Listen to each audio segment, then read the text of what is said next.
Hey. Show day. All right. But, yeah, so I have Tim here, and we are really going to just kind of get into it. Tim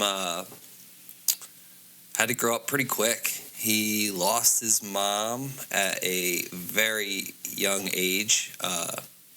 You're never too old to lose your mom, actually, and I don't think so. Even if I was 60 and my mom passed, I still feel too young. Yeah. There's never a good time to have to deal with that, but unfortunately, there's people that do have to deal with that, and you have a pretty diverse story. You've covered a lot of ground from the time you were 14 till the time you were now till right now. Yeah. And let's kind of just get into that stuff. What your mom got diagnosed with cancer when you were 14, and yeah. You said it was lung cancer. What that hits the whole family hard, like. So we ended up finding out we were moving out my grandmother from her home in Lavrock, and she was taking a piece of furniture out to the moving truck, and I guess she contorted her body a different way, and she'd broken a rib. So later find out at the hospital she's got all these different types of cancer cells, and like we've been to 3 different hospitals at that time, and it was like Paoli, Phoenixville, and UPenn, and Phoenix. I'm not going to talk crap. It's not what this is about. But certain hospitals were saying certain things in like her cancer, and like one place was saying it was developing here, another place was saying it was developing here, and it was just all over her. What body. year is this? 2009. 2009. She was diagnosed November 2008, actually. Okay. November of 2008. Yeah.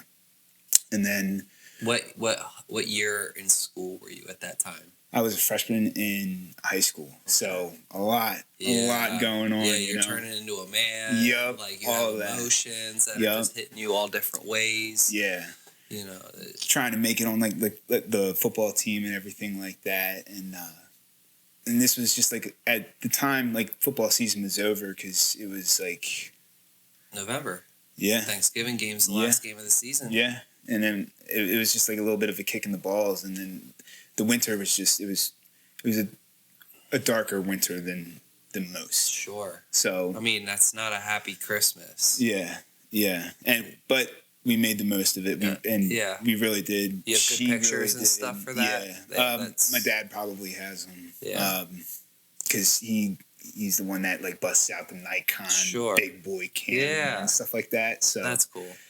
I know he's got libraries of that stuff, but we made that it was her last Christmas. We made it like probably the best we could. Special. Yeah. And then came up to the Super Bowl, and do you remember that Super Bowl that year? I think it was it the Giants? 2009. Oh, I thought it was it 9? Okay, I thought it was Eagles Patriots.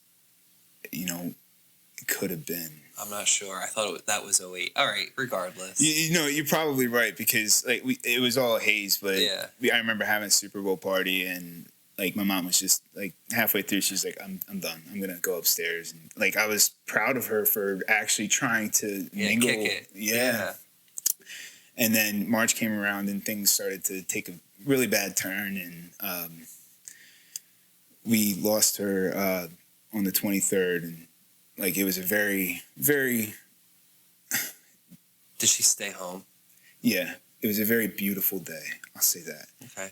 The weather nice? The sun was out. It was a couple clouds in the sky. It was like your crisp. Was it a morning thing? Air. Yeah. Yeah. So I ended up was waking up for school, and it was different because my dad had woken me up, and he's like, "Your mom's gone. You want to say goodbye?" And me being me, it's like, you know what? Yeah, like this is this is the last time I'll get to see her. And so she was in bed, and we had her angels, Jen's angels. So these were her caregivers. They were from the church that we went to. Okay. And they actually, not to get ahead of myself, but they actually helped cycle through because my dad still had to work. So they helped watch us through high school. And I mean, God bless all of them. I love each and every one of them. But they were all surrounding her, and us as kids, like me and my sister, we went up to her at the time, and we said goodbye. And I watched her get put on the cart, zipped up in a body bag, unfortunately, and taken out in the hearse. So it was a very, very tough day, but very eye-opening. It's brutal. It is brutal, but at the same rate, there's nothing you can do about it. We tried so hard. We tried chemotherapy. We tried everything. Any cancer is just a bitch. That day has to be easily the hardest day. Anybody, like, wow. It was tough. I don't really ever like to try to compare stories because there's nothing to ever compare that to. But my best friend died when I was 10. She was 9 years old. I found out coming home from vacation, and the very next day was her funeral. It was such a shock that I remember crying all night before the funeral. I remember feeling sick as a dog going there. I remember walking up to her casket feeling like my legs didn't even work. And then I remember sitting on my dad's lap. It was probably really one of the last memories I have of him, but just sitting on his lap. And then I think I went back to my mom at some point. We were leaving, and I felt like, again, I was just like, I couldn't, like, my legs, like, I was walking, but like I couldn't feel them. And then I passed out. And all I remember is just being in my stepdad's arms, getting carried to my mom's car, and just like, that was, for me, the hardest day I've ever experienced. Yeah. That doesn't even compare it to, like, that feels so minuscule compared to watching. So how do you cope with how do you cope with just being able to play that in your head from when you were 14 all year? I imagine, they give you a week off of school, but that's clearly not enough. Right. You're back in school on Monday, and all you can think about is, these people, and they have your mom, and there's nothing. Like, how the fuck do you cope with something like that? So, being in school, I started playing football 7th and 8th grade, and I continued through high school. And football was actually one of the best outlets for me at that time, because that's really my only cope. I mean, I had video games, and I played like PS3 and stuff like that back in the day, but like you had that huge hole, like I had that huge hole. I didn't want to do anything and stuff like that. Football got my ass in gear, and it's like, okay, well, you got to be part of this. Motivated. Yeah, you got to be part of this team, and you got to pull your weight and stuff like that. And it did. It motivated me. It taught me a lot about. I mean, my mom also taught me, but a lot about adversity, and just when you get knocked down, you got to get back up. It's just part of the way nature goes. You think that made obviously I do, but I bet you that made your mom proud that you were able to do that. That's one thing that she was looking for. That's what she wanted. She expected one thing out of each kid. Yeah. And my younger sister, being the firecracker that she was, I think she wanted her to get into law, be like a lawyer or something like that. She wanted Christina to be what ended up happening? A teacher. She wanted my name she wanted our family name on the back of our school jerseys, because we were one of the only schools in the area that had names on the back of our jerseys at that time, because we did the fundraising and stuff like that for it. So she was like, you need to have that. So that was actually being in football made you proud because you knew it was making her proud, no matter what. And actually, I have this tattoo. If I could show the camera. Timothy 47:8. So chapter 4, verses 7 through 8. Technically, it should be verses 6 through 8. See. I'm sorry. No, you're good. You're good. Full scripture is 2 Timothy chapter 4, verses 6 through 8. And that's the verses that we used for her memorial. And I'm drawing a blank because here comes the stage fright, but it was, I'm being poured out like a drink offering. Like my body is done. I've fought the good fight. I've kept the faith. I've finished the race. Now I'm ready to go on to the Lord. Something along those lines. I know I butchered the crap out of it. Well, if you can look that. What is it? 2 Timothy. Timothy. Chapter 4. 4. Verses 6 through 8.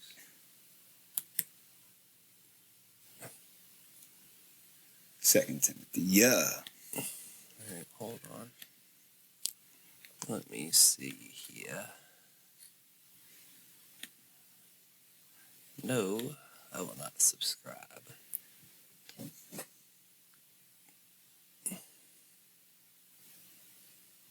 So is this? Is it right there? Where is it? Is it verse 7 or 6? Yeah. As for me, my life is already being poured away as a libation, and the time has come for me to depart. I have fought the good fight to the end. I have run the race to the finish. I have kept the faith.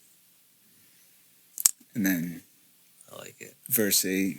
All there is to come for me now is the crown of uprightness, which the Lord, the upright judge, will give me on the day. And not only to me, but all those who have longed for his appearing. Not to make you read it. Okay. But like that has stuck with me. That's something that I've put on my wrist guards for football during every game. Not wrist guards, wrist tape. And I was playing for her. I did it for her, and that's what got me through. And trust me, there's been some dark times after high school, and I can thank my wife for that, but I don't want to get too far ahead of myself. Yeah. Well, I like it. Is that the only meaningful tattoo you have? I also have one on my leg here, and that represents my friend group from Phoenixville. Yeah. We're a tight little bunch of trolls. What do you mean trolls? So we were the type to get into certain trouble. We never got caught, and I don't want to blow anybody's spot up, but we did menacing things. Not men. We were kids. Were you robbing banks as kids? We were stealing booze and. Okay. Now, that's gonna come back and bite me in the ass. Oh boy! Apparently, allegedly. No, doing stupid stuff, playing manhunt, and like pool hopping and stuff like that. Sure. And, we ended up. I mean, we still have a group of us to this day, and we're still close from high school. This group helped you out a lot when you were 14 during that middle school time, or did you find these kids later? I kind of fell in later in high school with these guys, and like I knew a couple of them. Like a couple of them played football, and I was friendly with them through there. And others like just through like having random classes with them and stuff like that. And then eventually everything kind of came together. Well, I guess they were all hanging out, and I kind of joined the posse like maybe sophomore into junior year, like summertime, because we'd go to a park. We'd call it Pedo Park. Why is it Pedo Park? The weird guys walking around. Oh, yeah, man. Really? So I know you say that shit now, and it does not fly. But back in the day, it was this one court in this like triangular park, and it was like the back alleyway. So there was a lot of creeps walking around. Okay. And that's where we would go to ball up. I mean, we made it a league at one point. People had stat lines. I had this game-winning jumper that people still talk about to this day. That's Not to put funny. myself up. I was like one of the worst. Yeah. I think I got the Hey, nickname. but when you get something nice, you Dude, gotta recognize your own game for a minute. I was cooking under the trash man alias, dude. Just picking up all the layups and here, get back in there, dude. Straight cooking. And all the recipes for the layups. Fucking big boy just sitting down low. Disregarding the paint, babe. That's funny. No, man, they're a solid bunch, and we were getting into stuff in high school. Like we were rapping and stuff like that outside of like playing sports. So that's fun. We had my buddies like found a SoundCloud. Straight up, dude. My buddies found this program through like BitTorrents called FL Studio, and there's just so many parts to it. They had mixing setups and like all this, and like what you're dealing with right now with your podcasting is like kind of what we were getting into. Like you're trying to fuck with our levels and, you know, make ad libs and stuff like that here and there. But I coined myself Timmy Blunt. I had bars, buddy. I don't know what you want from me, dude. Oh man, nah, not really. I mean, it was something fun to do, and it was like the thing to do at the time, being suburban white kids, and it was a mix of kids. It was a mix of kids. That's kind of what this thing is supposed to be. Oh, a mixing kit, you said? A mix of kids. Oh, a mix of kids. Yeah, we were all fucking suburban white boys, dude.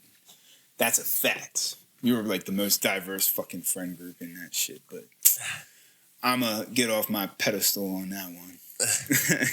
But no, they helped me through it. Through stuff. Like, they'll keep it real with me. Biggest support system you had. Yes, for sure. And like, honestly, like, friend groups even going into college and meeting a whole new set of people. Yeah, you need them. It was awesome. And it was great to get my mind off of it. Experiential avoidance. So, you have a younger sister and you have an older sister. Your younger sister, you're a lot closer to in age. We lived together longer. Yeah. Because my older sister was like more out of the house. I mean, we were 5 years apart.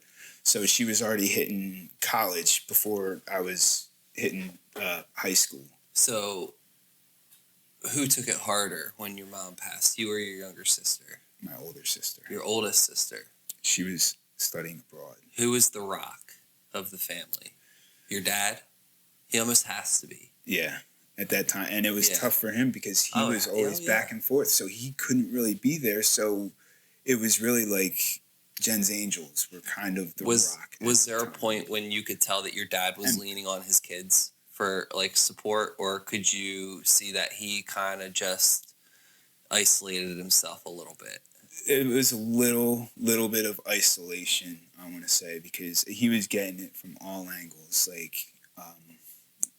and I don't want to blow his spot up, but like... No, I mean, dude, it's a hard point in life. There was no wrong decision to make. I mean, you got to do what's best for you at this point in time. You just lost the love of your life. What do you do? There's no right. There's nothing that you can do that's right. Right. And like you've established this life. I mean, we moved from like a 2x4 phone booth in downtown Phoenixville to this... I mean, it wasn't anything large, but we had yard. I had to bitch about mowing the lawn and stuff like that. Yeah. So like it was tough because just ripped out from under you, just like that. And were there points where you were like, you know, Dad, you gotta move on, or were there points where it was like, you know, Dad's moved on, but Dad's different? More so of the latter, but at the same rate, that's also kind of through osmosis with my mom, because my mom, like, her last wishes were for my dad to be happy and to not be isolated and, like, you know, date other women, like, go out there, like, don't hold up for me. Yeah. And it's kind of the toughest part. Yeah. You don't accept that. I do. Or you didn't maybe at first? I didn't because... Did he date a lot? He had he had a round of girlfriends, I'd say, Yeah. and it was all throughout my high school years, and I've met some eclectic people. Were there any that you just didn't trust right off the bat, that you just didn't like right off the bat? Honestly, all of them. Really? All of them. It wasn't until my stepmother came Yeah. around where it's like, okay, like this one I can. Yeah. Like, yes, she's a stickler. Like, I see like some parts of my mom in her, but Yeah. Well, she has to be. Yeah. You know, I sometimes like Mick is a great friend to Ava, but if there's something that needs to be addressed, sometimes it's easier hearing it from Mick than it is me. Yeah. You know, and Mick can do it as a friend to Aves and just, you know, still get the message across that, hey, you know, you're really upsetting your dad with either your tone or, you know, your dad's been trying to pay attention to, like, not pay attention. Your dad's been trying to do a lot of things with you and you just seem not to be paying attention to him. Like, you're more involved with your phone or, you know, we're on vacation. Why don't you? So, like, it's easier hearing it from Mick than it is from me, because if she hears it from me, she thinks I'm yelling at her. Right. And I don't ever want my child to think I'm mad at her because she's glued to her phone. It's 2025. You know, that's kind of... People have had screens pushed into their face for the last 30 years. Exactly. Like, I remember getting the laptop cart pushed into elementary school. Yo, like, dude, there's this little red button. Dude. Yeah, there's this little red button in the middle of the G and the H or whatever, or maybe the H and the J, and you're running the mouse all over the place with that red button. Yep. It was the craziest thing ever. You know what I mean? Love like, it, that dude. was the wildest time. And ever since then, like, anytime you had a screen, it was hype. You were engulfed in it. Now you put one in. You know, Ava got one, unfortunately, when she's 8 years old, because me and her mother were separated, and instead of calling her mom all the time, I was able to just call Aves. Yeah. You know, Ava. Right. You know, It's the ease of access about it. It is. And, you know, she still doesn't have a Facebook. She just got Instagram, and she hardly uses it. Yeah. She's a relatively good kid. I think 90% of the time I call her, she doesn't pick up because she's either at sports or she's not by her phone. It's upstairs on the bed. She's downstairs hanging out with her brother and sister. Or it's somewhere and she's doing something else. She's not on it all the time. That's cool. Yeah. So, and she calls me back all the time. Hey, sorry, phone was, you know, XYZ. No, I don't. Good. You're not on it. Good. I'm cool about that. Yeah. I'm glad you called me back. I mean, there's times where she doesn't call me back. Like, for instance, she didn't call me back last night. But I go to bed early because it's work. It was for me. I went to work, and then she had soccer practice till I don't know what time at night, but I clearly was probably going to be in bed anyway. So it doesn't really matter. I caught up with her mom this morning about what I needed or what I wanted to know, and her soccer game's tonight at 7, you know? You want to tell the folk who she's playing for? I know I'm the guest, but... Oh, yeah, she made the travel team. Well, tryouts are this weekend, but I'm assuming she made the travel team. I mean, she's playing for them this week. And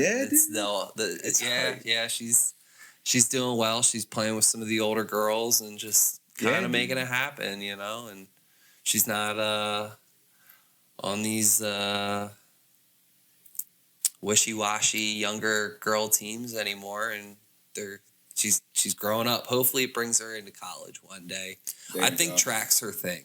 You know, I don't really want to get too much into my daughter's stuff, but she's fast. Yeah. And honestly, I think that's her biggest strength in any sport is she's the shortest one on the team, but I think she's one of the quickest. Yeah. So if she had a longer stride, a longer like body length, she would smoke these fools.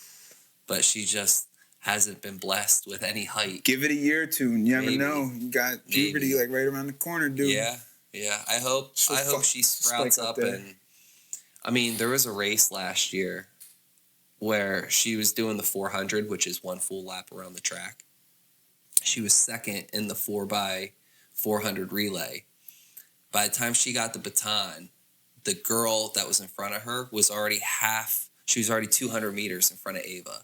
Ava caught her and passed her on the last 100 meters, handed the baton off to the girl. We're in the lead, third leg against third leg, still lost. Oh, man. Yeah.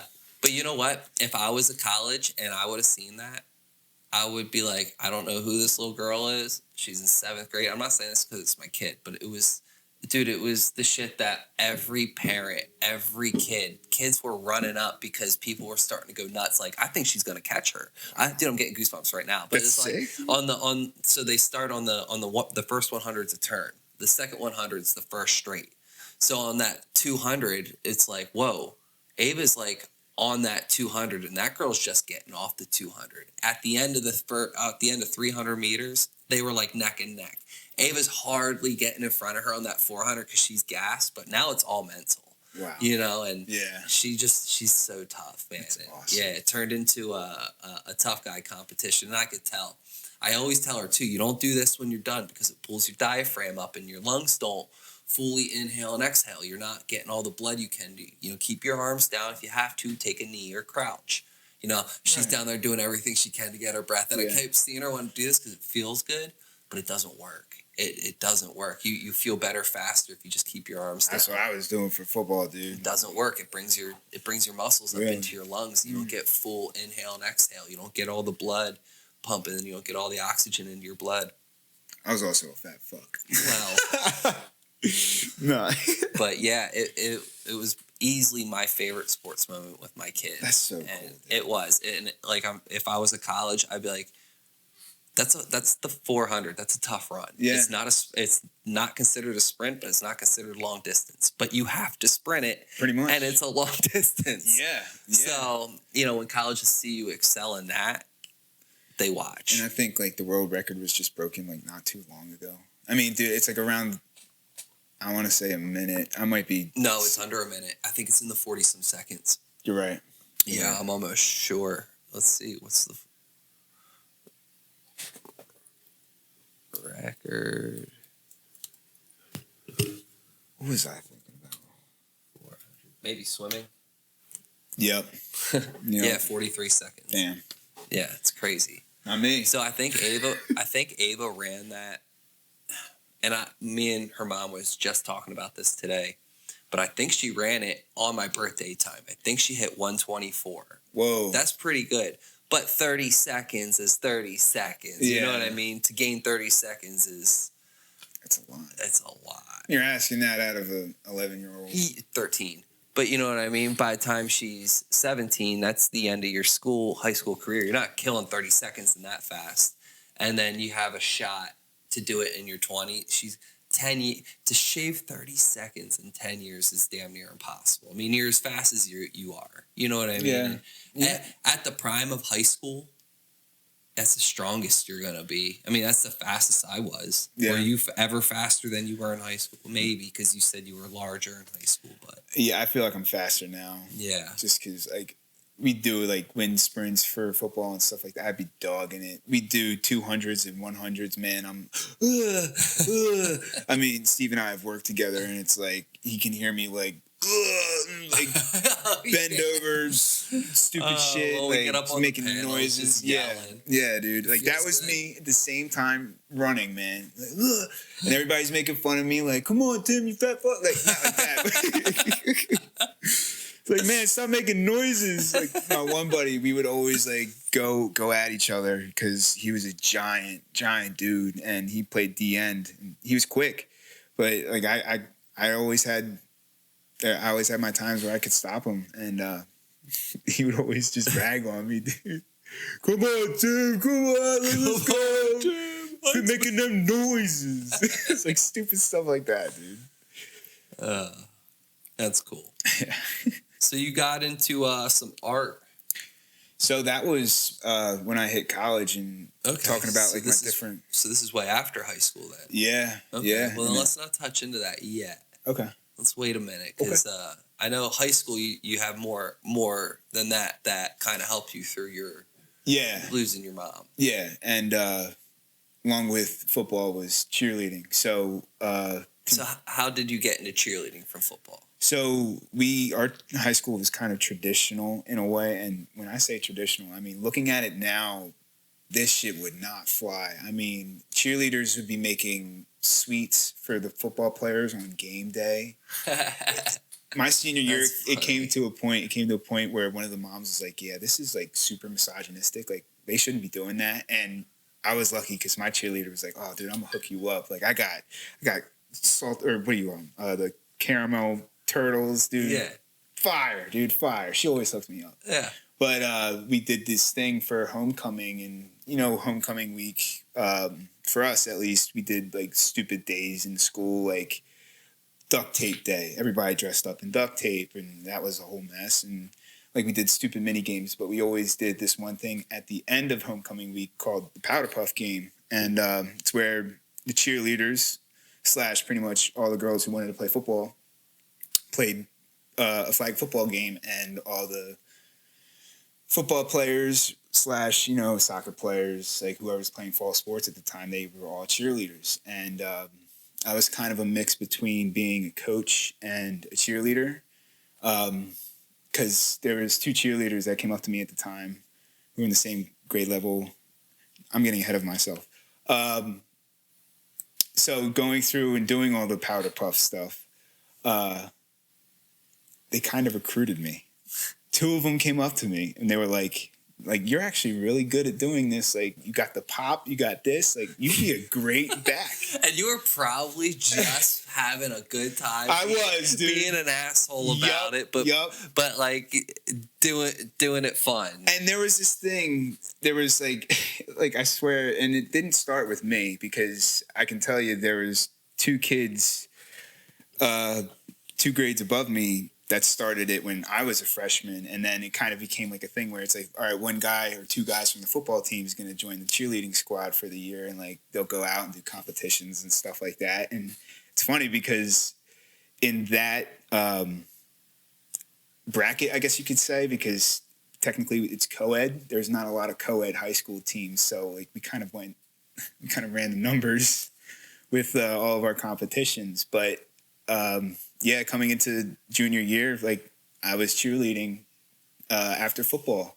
So that would be, doing competitions and then basketball games and stuff like that. So like I was always staying active and busy. And just to tie this back to football, it was always something that kept me off of dealing with all the heaviness. Yeah. So, it was awesome because all the girls are like, not fawning, but they're like, oh my God, like you could do this. Is like, you're so strong. And just because it's like they haven't had like a male in that, and like they haven't experienced it before. I mean, by the time I was coming out of high school, I was working on trying to get a girl on one hand. Now, were people easy on you in high school for it, or did you kind of feel it from the people? Oh, I got all sorts of shit. Now, not from like my friends and stuff like that. I mean, yeah, of course they do their pesky friends. No, that's cool. No, dude. Like everybody was like, dude, go for it. Like, because I kind of drew a line. It's like, okay, I'm not gonna be the dude that's gonna dance and like sport my hips and do all this kind of stuff. I'm just gonna pick girls up and drop them. Yeah. That's all I'm gonna do.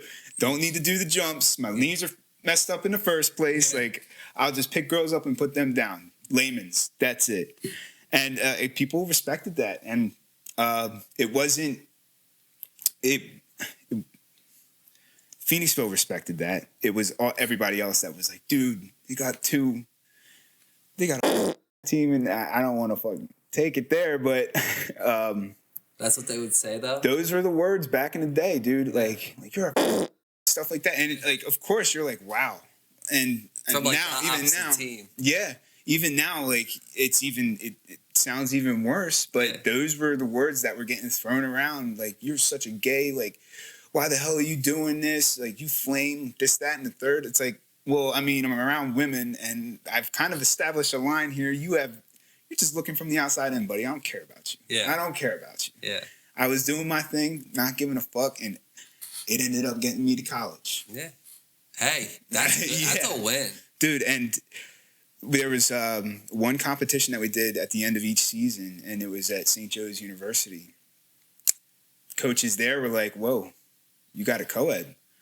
Whoa, he's actually throwing girls up in the air and like doing, like, not single hand, I was doing double at the time. But they were still pretty complex stunts for a high schooler.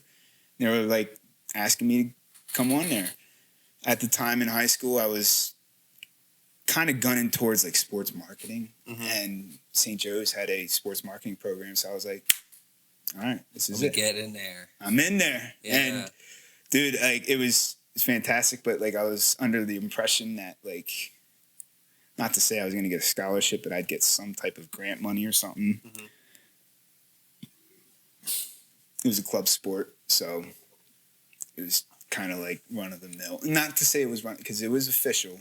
Yeah. But it's not like they had, collegiate funding. Yeah. None of that. We still made our way. We went down to Daytona and stuff like that. I wonder if that's changed. I wonder if if that was Possibly. Today, if you got some sort of scholarship or grant. You see I feel all like the big SEC schools. Yeah. They have. I feel like I definitely know a girl who went to South Carolina to be a Gamecock, and I don't. Maybe she didn't. Maybe she just went there because that's where she wanted to go. Yeah. But I don't know. I don't know how that would work. I feel pretty big school. Yeah, I feel like on like the bigger school levels, like it's more classified under as a sport. Yeah. I mean, like Penn State. You ask a cheerleader, dude. Yeah, Alabama. Cheerleading's a fucking sport. Yeah, I mean, I think they have. So we just went to Penn State, Ohio State, and they had the Penn State dance team, is what they were called. Yeah. They weren't even called cheerleaders. They were called the Penn State dance team. Where they had like cheerleader get up and skirts and they stuff. had pom-poms and stuff. I mean, that's also part of it too. Yeah. Like they're big into dancing. High kicks and Yep. spins and flips and cartwheels and Not throwing me. people up. No, Just me. Just whoosh. Yeah, I'm not kicking too high. I did it once and I think I threw out my hammy, dude. Like, woo. But nah, man, it was quite a time. So in college, then you went to college through cheerleading. Yeah, and honestly, I did pretty much everything to kind of avoid like schoolwork. Yeah, and it was my priorities at the time. They weren't straight, like any young kid. You know what though? I think because you had such a hard time and you were finding some enjoyment in life. Why would you put yourself through more hardship of school? You know how hard that shit can be, especially for somebody who's not prepared. Like you just were forced to do school from 14 to 18. Those 4 years was forced upon you. Yeah. And now you forced it upon yourself to get into school because that's what they're telling you to do in high school. And you're not prepared for that yet. You need to live a little bit. You just went through 4 traumatic years of a low-key probably hell. Yeah. And now you're putting yourself into 4 years of school where you have access to the most fun you can possibly have. Yep. What are you going to do? It's a recipe to not work. Yeah. I fell into that same recipe. I mean, I went to community colleges, but I found myself going to other colleges and having the time of my life at schools I wasn't even going to. Yeah. And it really affected me throughout the time I was 19 to 22, 23. I mean, I made some really dumb decisions and really dumb mistakes throughout those 4 or 5 years. And I don't think people should be going to college until they're a little older. I think everybody definitely needs to take a year or two, be a child, because it's going to end real quick. Yeah. If you get right into college, you're essentially putting yourself on a fast track of just going to work for 40 hours a week every single day. There's no just going to the beach for the summer. They're like, you're putting yourself on a fast track to just be an adult after college. Like, because then everybody's like, oh, well, what's next? What's next? Like, why are you forcing me to figure out what's next? Can't I just live? Yeah. And through living like that, dude, I've had a hell of experience. Wow, a hell of an experience, man. Yeah. Because when I wasn't cheerleading, I was spray painting.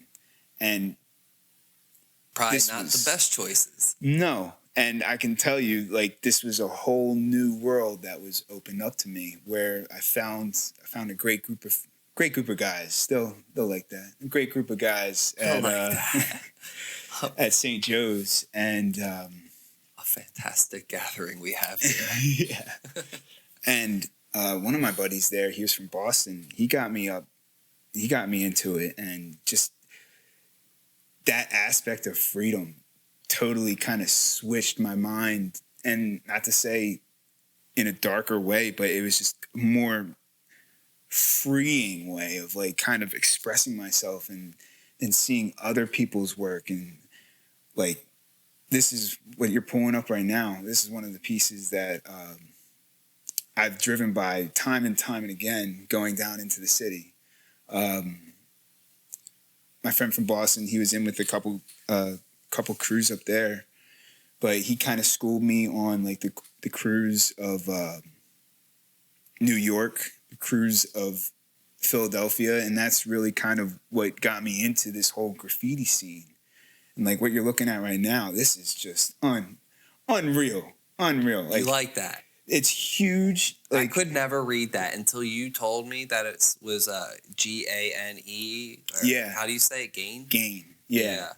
So like the way they do this stuff, I mean, they're doing it with paint, gallons of paint and rollers. That's all, and it's huge on scale to the point where today they're rappelling down the sides of buildings, and they're just like it's just a little postage stamp smack dab in the middle of the building. It's the coolest thing, dude. But is it like, are they getting in trouble for that? Oh, it's a boatload of trouble. Boatload of trouble, dude. It's you're talking. How do people do that? Like on top of billboards or on the top of road signs, like on a 95. Drugs. I can tell you a lot of it is probably stimulants, where it's like these people just go nuts, and there's this. How do they get up there? In this thing in graffiti culture where it's like, that's my spot. I want that spot. I'm gonna take that spot, no matter how they can. No matter how, because I even wonder that too myself. You see like the girders on the undersides of bridges. Yeah, they're just scaling that shit and 80 foot to their death, like right there. Drugs, guarantee it, dude. Do you think do you think they like land the piece and it's like, all right, goodbye? So originally, how it like, and I remember reading this in some graffiti textbook where originally how that got started was this guy put his name on steel beams on the Empire State Building. Yeah. And what happened was, as soon as like that next piece was ready to go up on the building, there's the name. And then there it is up on the building, and everybody's looking up at it like, wow, how did that happen? So that's like the origination. That's from my understanding. Okay. But there's definitely kids getting in there though without doing it before it goes up. You're talking about like cutting, going through bolt cutters and stuff like that, cutting through fences, cutting electricity if you have to. You're doing all sorts of stuff to get your name up where you want it. And there's some people out there that do people just tag the same tag everywhere, or do they just create new tags? Like, are there one-trick ponies in the tag world? So the way it breaks down, it's mainly like your name. You have your name, and I can say with myself, since I started a little later, like some people get into it around like the age of like 10 or 11.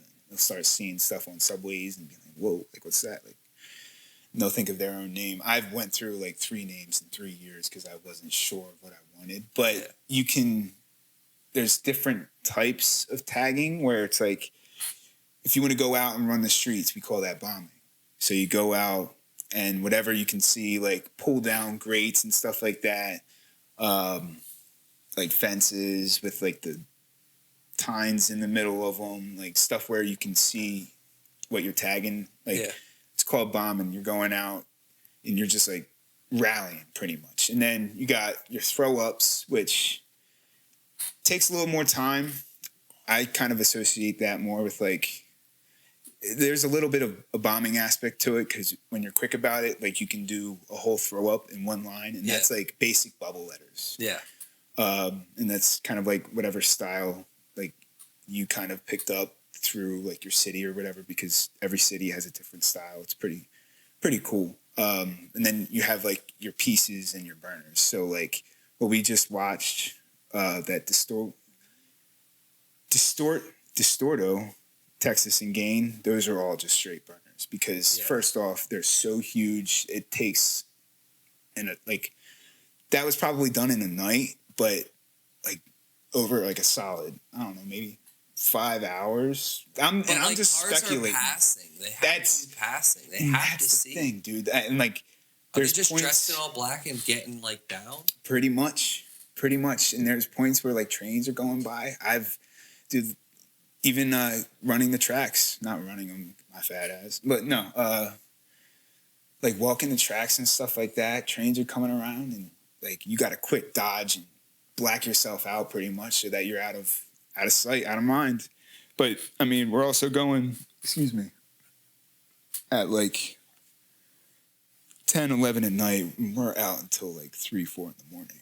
So we're trying to stay out of harm's way. But then there's other places, like abandoned places, where, I mean, you can scope it out as much as you want.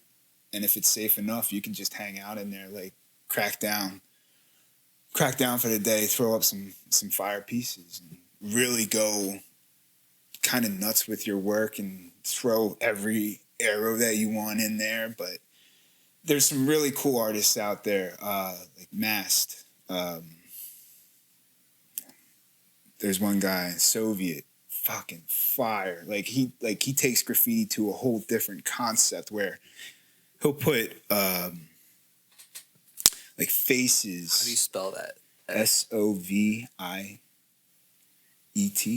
Oh, it's just like that? Yeah, okay. Graffiti.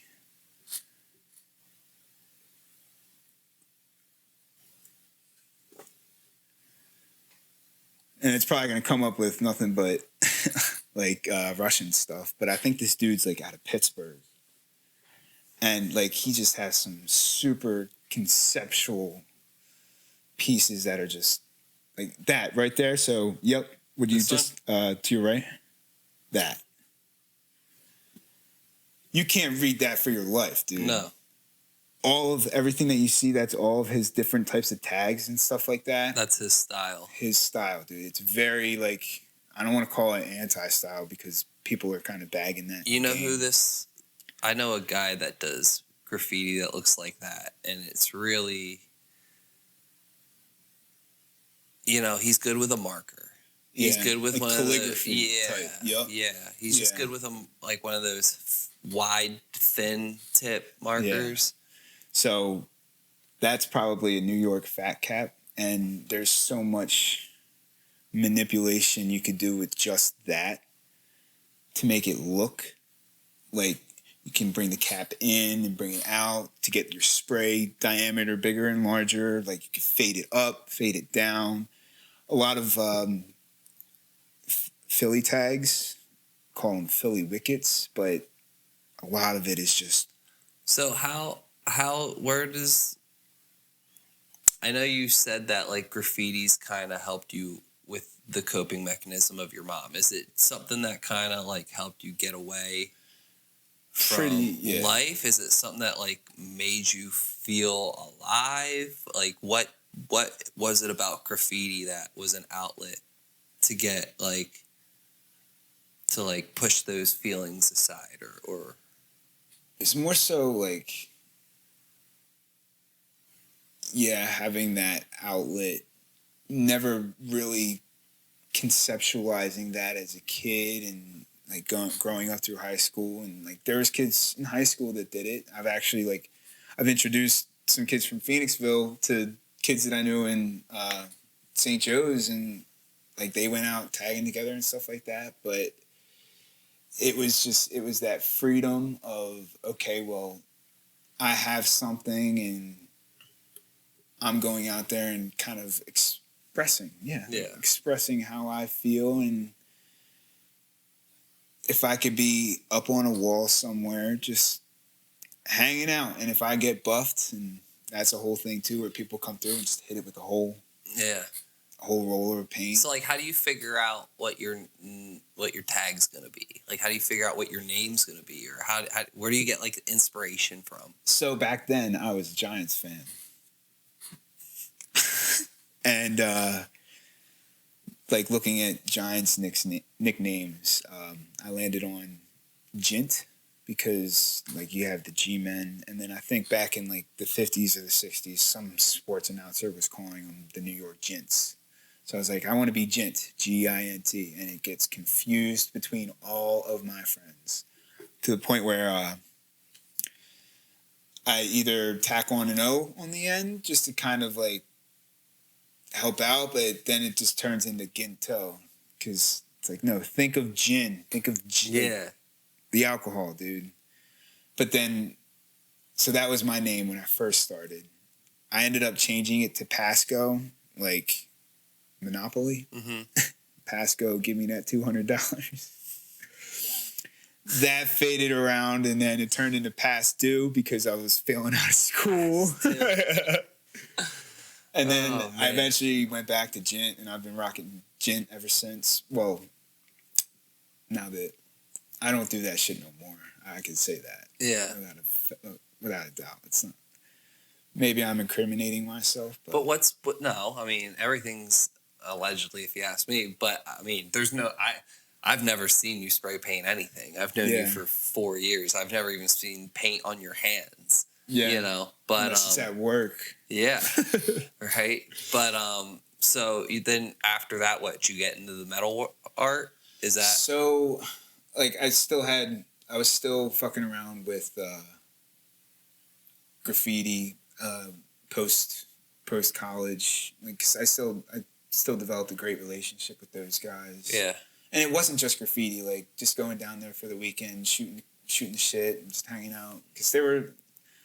Great group of guys. They're just a great group of guys. But after school, like I kind of bounced around and I did like a couple community college classes. I was working at Enterprise at the time. I had a come to Jesus meeting with my dad where it's like, dude, you got to find something. And it's either you work with your hands or you really buckle down with school. So he mentioned welding, and I took on that back in 2015 into 2016. And where'd you go? NAC? WTTI? Delaware County Community College. Okay. They had a welding program down there it was a competency of welding. So it wasn't like you weren't getting certified like WTTI or nothing like that. You had a competency. But I didn't end up finishing out because I picked up a job out in Coatesville at the time, and it was lucrative. Like, did they have a shop where you're like running rods or running wire? Okay. I first struck an arc with 6010, and I kind of fell in love with it. I was so scared, dude. I was going back to it, like the smell. Like I love the smell. Yeah. And, so I was running a bunch of 6010 for my first semester, and then I started to get a little into MIG. That's when I picked up this structural job, and you know what sound I like in welding? The pulse of an aluminum TIG. Yeah. The dude. I've only ever heard. If you can hear somebody like that's laying it clean, and you can just hear that clean buzz, it's like you can almost close your eyes and just go off the sound of like a nice, like pulse, like just dab, dab, dab. Dab, he's getting dab. It's like you know that guy's hooking under there. Yeah, having a good old time. Man, fuck aluminum though. It's just so. Yeah. I've only ever welded like 5 coupons. But from there, like I left that place, and not to get into my resume, but I ended up in this place out in Honeybrook where we were fabricating, and we had a bunch of leftover scrap. And so with that, I was pretty broke at the time. I had just found my first apartment. I was actually living in Pottstown at the time by myself. And I was too broke for Christmas one year. And we had all these nuts and bolts laying around. Dude, I always feel too broke for Christmas. I know, right, dude? It's the way it goes. But last year I started Christmas shopping in the summertime, and I still felt like I didn't have enough. Really? Yeah. Damn. So I'm starting earlier this year. We've kind of boiled it down, like with our Christmas shopping. It's like we've kind of have an agreement with our siblings where it's like we just want to see you. Like, your presence is a present, you know? Not to be like Kanye on my shit, but no, and that's something that's actually like drawn us more close together, like pulling that back to my mom, where it's like, you know what, that is the best gift, is actually seeing one another. But going back to all this welding scrap, like I ended up making dogs and cats for a lot of Taylor's family, my wife, and they loved it. They loved it. And I made cats and dogs for my family as well. they loved it. They were like, "Oh, you could do this, you could do that, dude." I think that's my bread and butter. Is all just little cats and dogs, and I've thought about getting more into it, and I have. Yeah. I really have. Where like, it's just like the money aspect about it, where it's like, I want to get a whole big plasma table and spend $5,000 on this sucker just to run me into the ground. But I'll have a cool little yeah. So you pulling up all the good stuff that I built. Yeah, they can't see it right now. I was gonna see if you had any of the art on here. So, like that one right there. Right here? It's the pod racer. Yeah. What other arts? Is it? Do you? I think that might be the only one. I should have shared them with you. Damn. Yeah. Let me pull it up real quick on the old. Oops. Let me pull it up there, Tim. Timberoni. Shazam. So that was during one of our slower times at work where, I mean, our company was generous enough to let us do our own things and keep it, Clover. Yeah, boy. I like Clover. I do too. Do you, Tim? I do to a certain extent. I'm ready for new things, I'll say that. Well, all right. What? All right. Yeah. No, that's cool. I like it there. I'll probably be a lifer. No, it's so fair to say. Yeah. And I think I want to take a step away from carpentry. That's just me. Dude, I would love to. I know. I mean, I really don't like building things anymore. Yeah. I kind of want to get into like technical stuff where like dealing with not machining, but like machines and. You know, I lie. Actually, I love building things. I don't like working in that pole barn specifically. It's the building that I don't like. Because it's set up perfectly for the wind, dude. Yeah, and it's just like we're the welders are too close to the finishers. The finishers take up too much room, and the roll former can't get his thing done. The roll former's too loud. Yeah. All the saws, like it's one big box squeezed in everybody together.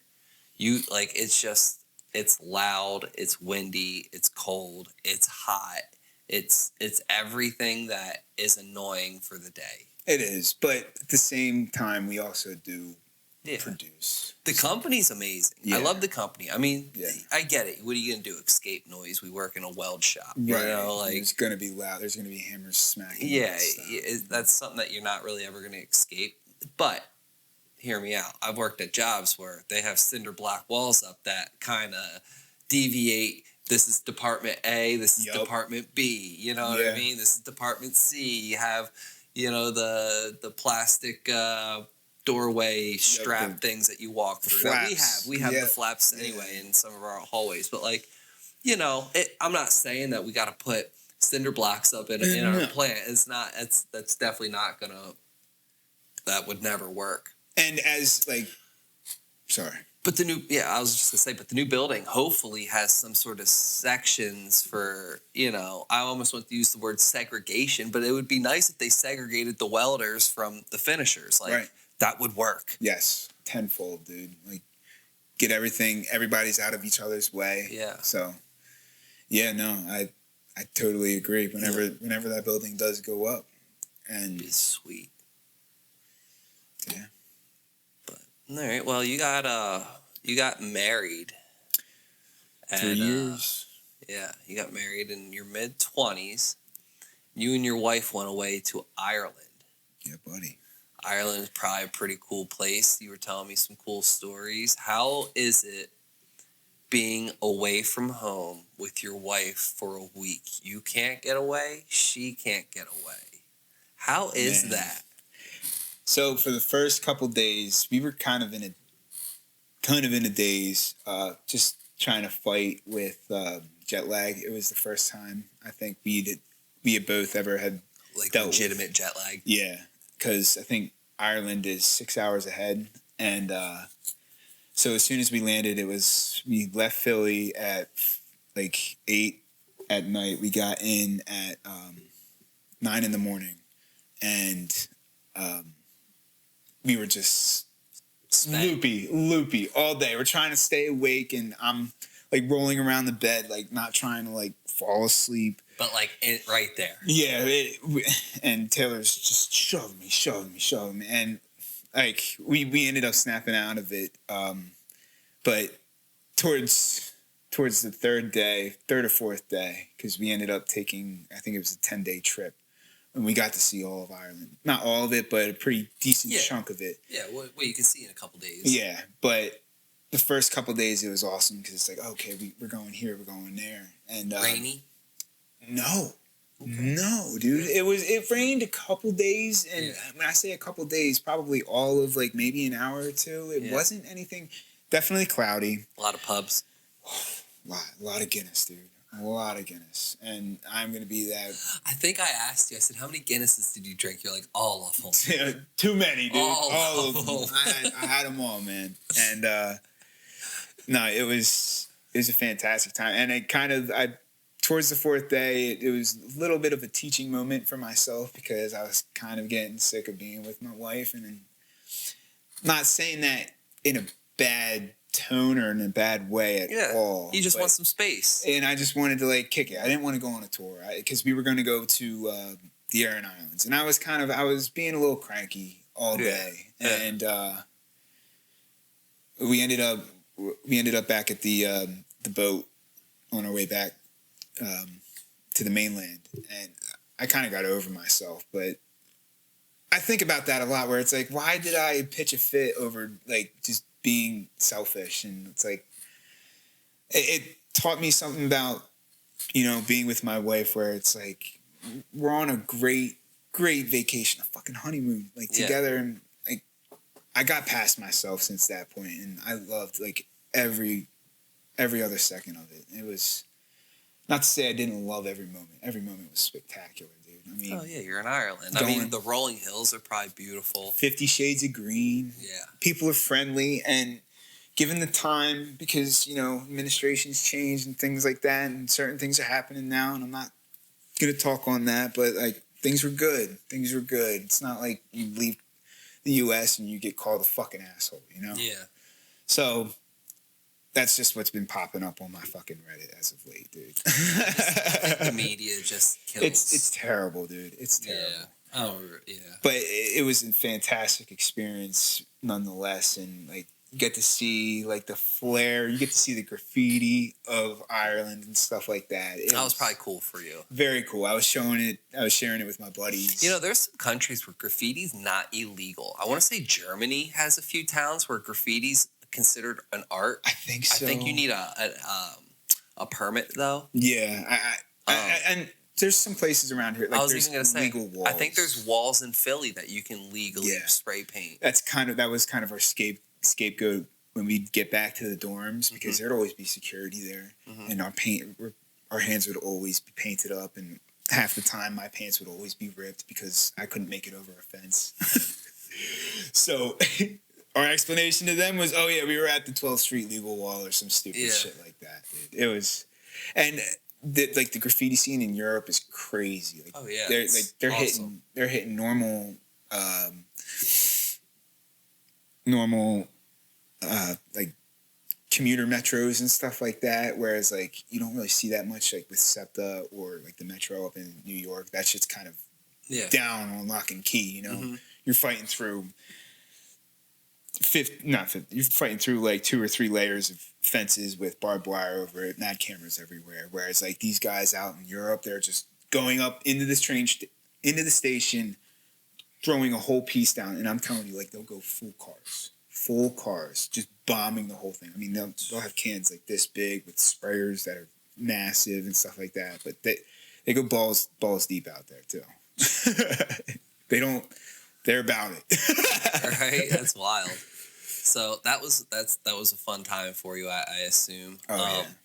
10 days of it, a few days with the wife started driving you nuts, but obviously you guys made it through. It was Would you do a shorter honeymoon, or would you push a honeymoon back a little bit, or would you not change a thing? I wouldn't change a thing. That's because like 10 days was almost the perfect amount of time to see almost all of Ireland, and actually just to get acquainted. not acquainted, but get used to the time difference because that takes a day or two. And then like just like get your bearings about yourself. Like, okay, we kicked it in Galway for a couple of days, and it's like, okay, let's go peruse Galway, and we're gonna be in Killarney, so like let's go down and see what like the main strip down there is all about and stuff like that. So it was very nice to have that time frame. Whereas like I feel like if we did it in less time, and I did another trip to Brazil with my wife, and actually it was with my friend group from high school. We lucked out because, not to say we lucked out, one of my friends is a travel agent, and she's booked places all around the world, and she's gotten deals here and there. She did our whole itinerary for Ireland. She set that shit. She set all that up. I'm gonna get her information from you at some point. She was so good about it. My wife and I need a vacation. Yeah, you do. Yeah, we never even took a honeymoon. No, yeah, man, no, and she'll be that one to set it up. I mean, every day was packed with something. She accounted for rest days and stuff like that. It wasn't like there was any scheduling conflict. Seems like a good agent that you want. Yes. Do you tell her like things that you want to do? And yeah. Like are you able to shout her out? Are you able to get her business? Tierson Light. I think her business is Desired Travel. Okay. She's been on it. She's been doing this, I want to say 5 years now. Yeah. What's her name again? Tierson Knight. Tiersten? Tirsa. Knight. Knight. Yeah. Okay. Straight out of North Philly. Shout out. All right. Well, yeah. I mean, hopefully so. I know my mom's looking for a travel agent here and there every now and again. Dude, and she's booked places out to Bali, or she's booked trips out to Bali. I want to do a cruise soon. I don't know if she does cruises. I think cruises are kind of, you just get on. I'm skeevy about cruises, really? Dude. I think they're petri dishes, man. Probably, but and it's not even since COVID, dude. I'm not even fucking thinking about that shit, dude. Yeah, being on a single place. You ever see those pictures of like the old people that live on cruises rather than retirement? Because it's so much cheaper. Yeah, dude. And treat like royalty all day. Dude, I mean, go for it. If you're in your retirement, why not? I'm not going to bag on that. That'd be awesome. Like if you didn't have kids. Yeah. That would animals. Yeah. Like you literally have to have nothing to live on a cruise. Nothing, dude. And just you can whatever you can put in a suitcase. Yep. That's your life. I wonder how like shipping or like deliveries, like if you order stuff off of Amazon or something, I wonder how that goes. You don't. Yeah, right, because it's all right there, dude. You just go to the ports and you see what you want from ports, and you get yourself a bracelet from the Bahamas. And, you know, I don't know. Like what if you want a laptop, dude? How many times can you go to St. Martin? You know what I mean? Like, I will. At that point, you pick the other side of the earth, you know? Yeah, go to Australia. Gotta go to, like, you know, That would be cool, though. Just drop me off in Australia, and then let me take a couple cruises in Australia, around Australia, and then... Fucking New Zealand, Yeah, I'll take this one to South Africa, and then I'll take this one to... Yeah, that'd be cool. Fire, man. That would be cool. As a retirement. That is a retirement goal. Yeah. Nah, that's before retirement goals. Yeah. I would like to live a little before I retire, because it seems like when you retire, you got like 10, 15 left. Pretty much. Yeah, I don't want that. No, yeah, I want to be out early, but I still got to work too. Yeah. There's still a part of me that's like, I need to be doing something. Yeah, I don't mind doing something. I always joke with buddies and stuff, but I always say I'm going to go work at the bank, and I mean it. Like, yeah. Dude, I'll count somebody else's money all day. I don't care. Yeah. That seems easy. I get off every holiday. Like Everyone. even the ones that aren't Christian. Yeah. I get off for those ones too. Take it. I'll take that. And then it's like it's hot outside. I get to go in my air conditioned building, or it's cold outside. I get to go in my heated building. Yep. Dude. Everything's automated too. If I didn't need the money and I just needed something to do, I'm working at a bank. Yeah. I feel that. Yeah, rob me. I'll give it to you, dude. The money's not here regardless. Yeah, it's not worth it. My drawer has $1,000 or whatever. Yeah, my drawer has like nothing. Yeah. As I'm pressing the button underneath the table. Emergency. Yeah. Screaming on the inside. Yeah. Mm-hmm. Man, that's wild. Well, losing your mom young definitely shaped you fast. It did. And like it really did make me who I am today. I do kind of live through her in a way. I lived through a lot of my family. Did you ever feel some sort of regret after graffitiing, like thinking back, like, man, my mom was watching me do that? Kind of an asshole. You know what? Gonna sound like an asshole. I kind of didn't have any regret. Yeah. Because I felt like she was also watching over me. Yeah. Not to sound protecting weird, you rather than being disappointed. Not once was I ever caught. Yeah. And there was a couple times. I can tell you one time we were out for it was a Sunday, and we went out at 10, and we had this paper mill that we want to hit up, abandoned, and we had scoped it out previously, and it was like, yeah, this place is completely dead. So let's rip through here real quick, see what it's about. And it was a Sunday, Super Bowl Sunday. I think it was the Broncos and somebody else back in 2012, I want to say. But we went out at 10. We didn't get back until kickoff. Okay. We were stuck there. And for a pretty pivotal reason, one of the reasons I don't really kind of go out there anymore. Mm-hmm. So we got into the place, and we had backpacks filled with, like, I had beers, I had paint cans. You had beers? Dude. Dad. Don't tell my dad. Don't tell my dad, okay? But, like, we had pot on us. We had, graffiti paraphernalia, like, outside of paint cans. I'm talking stickers, Post-it notes, and, like, postcards from UPS and stuff like that. So, like, a lot of shit that could have got us bagged up. We're in this place, and my dumb ass, because I just jumped into this being like, oh, this is a new world of freedom. Like, I can do my own thing. I find this fuck-off screwdriver. I'm telling you, this thing was like 2-3 foot in size, and I found this conduit pipe, and I slammed them two together. I started beating it, and then I eventually made like a giant ass spear, and I'm making all sorts of ruckus in this place right now. All sorts of ruckus. Just being stupid. Yes. As dumb as you possibly could be, you turned it up. Yup, exactly. And like my friends are painting in the background, and all of a sudden we hear a car pull up. It's like, oh fuck. All right, well, we gotta dip out of here. And we kind of lost where we were in the building. We ended up making it up to the second level to kind of get away, because we thought whoever was coming in was coming through like the front of the building where we were. So we scrambled up to the second floor of this office space, and he left. But then, shit you not, like 5 minutes after that, 5 cops and a dog came walking through the other front entrance, through the spot where I was making all that racket. And we each look at each other like we're fucked. We're all fucked. It had to be, I think it was 4 or 5 of us. And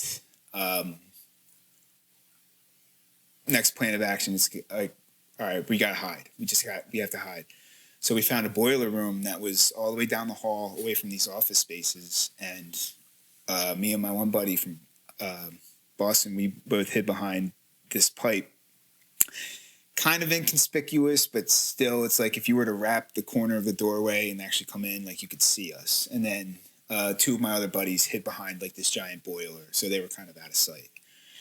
So I'm freaking out in my head, but I'm absolutely like I stood still from the time I got there to the time we left, which was like 4 hours, 3 to 4 hours. It was something. So as we're standing there, cops are doing their search. All of a sudden we hear dog prints coming down the hallway, and it's like, fuck, that's it. All right, well, pack it in, boys. Like, this is what I'm thinking in my head. Like, we're done. Like, this is it. Like, throw all the charges on us. Like, there goes cheerleading. There goes this. There goes all my other shit. Dog comes in, and the cop's not far behind him. Cop pace, you know. Comes to the corner, comes up to my buddy, sniffs his leg, looks at him, and we're like, I'm telling you, we were both like dead looking forward. Just dead. That's the best way I could describe it, because I didn't feel like I was breathing. I didn't want to have any reaction coming out of that dog. Dog turns around and goes to my buddy who's hiding behind the boiler, and like he actually like sniffs his leg. He's going in on it. Cop comes in, and my buddy, he claims, it was a haze for me at the time, but he says he claims he saw a red dot flashing on the wall. They didn't have like flashlights or anything? It was midday, dude. It was like 12 in the afternoon. It was pretty light in that building. So I'll get to this. Out of nowhere, the cop gets a call, and he's like, all right, cool, done. Calls the dog, Murphy, let's go. First thing in my mind, I'm like, what the fuck is happening right now? What, like, it's not only it's like, this is like the end of my world. My childhood dog growing up, the dog that my mom got after we had black labs all of our lives. Murphy. This dog wasn't a German Shepherd. It was a black lab. Yeah. It freaked me. It gave me goosebumps. It gave me all the goosebumps in the world. Yeah. After they leave, we stay there, all of us, still 2 to 3 hours. We don't move at all, because every little sound, every little crack was like somebody was still around.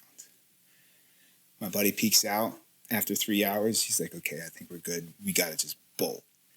We ended up beelining. And the worst part about it, dude, like, not even that it was the worst part. I left this out. My one buddy left his bag downstairs in like plain sight. Was it gone?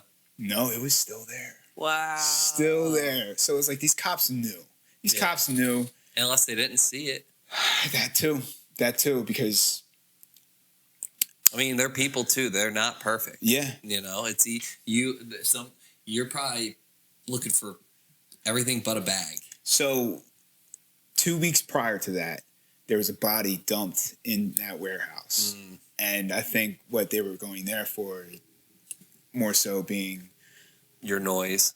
Not the noise, but seeing if like bodies were continually being dumped there.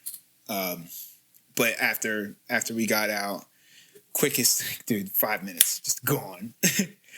There was always this tunnel that we'd like kind of camp out at, because this was kind of like our safe wall. Nobody, we were out of sight, out of mind. And I just remember staying there for like 3 hours and just having at this one section of wall. Like each one of us just had at it.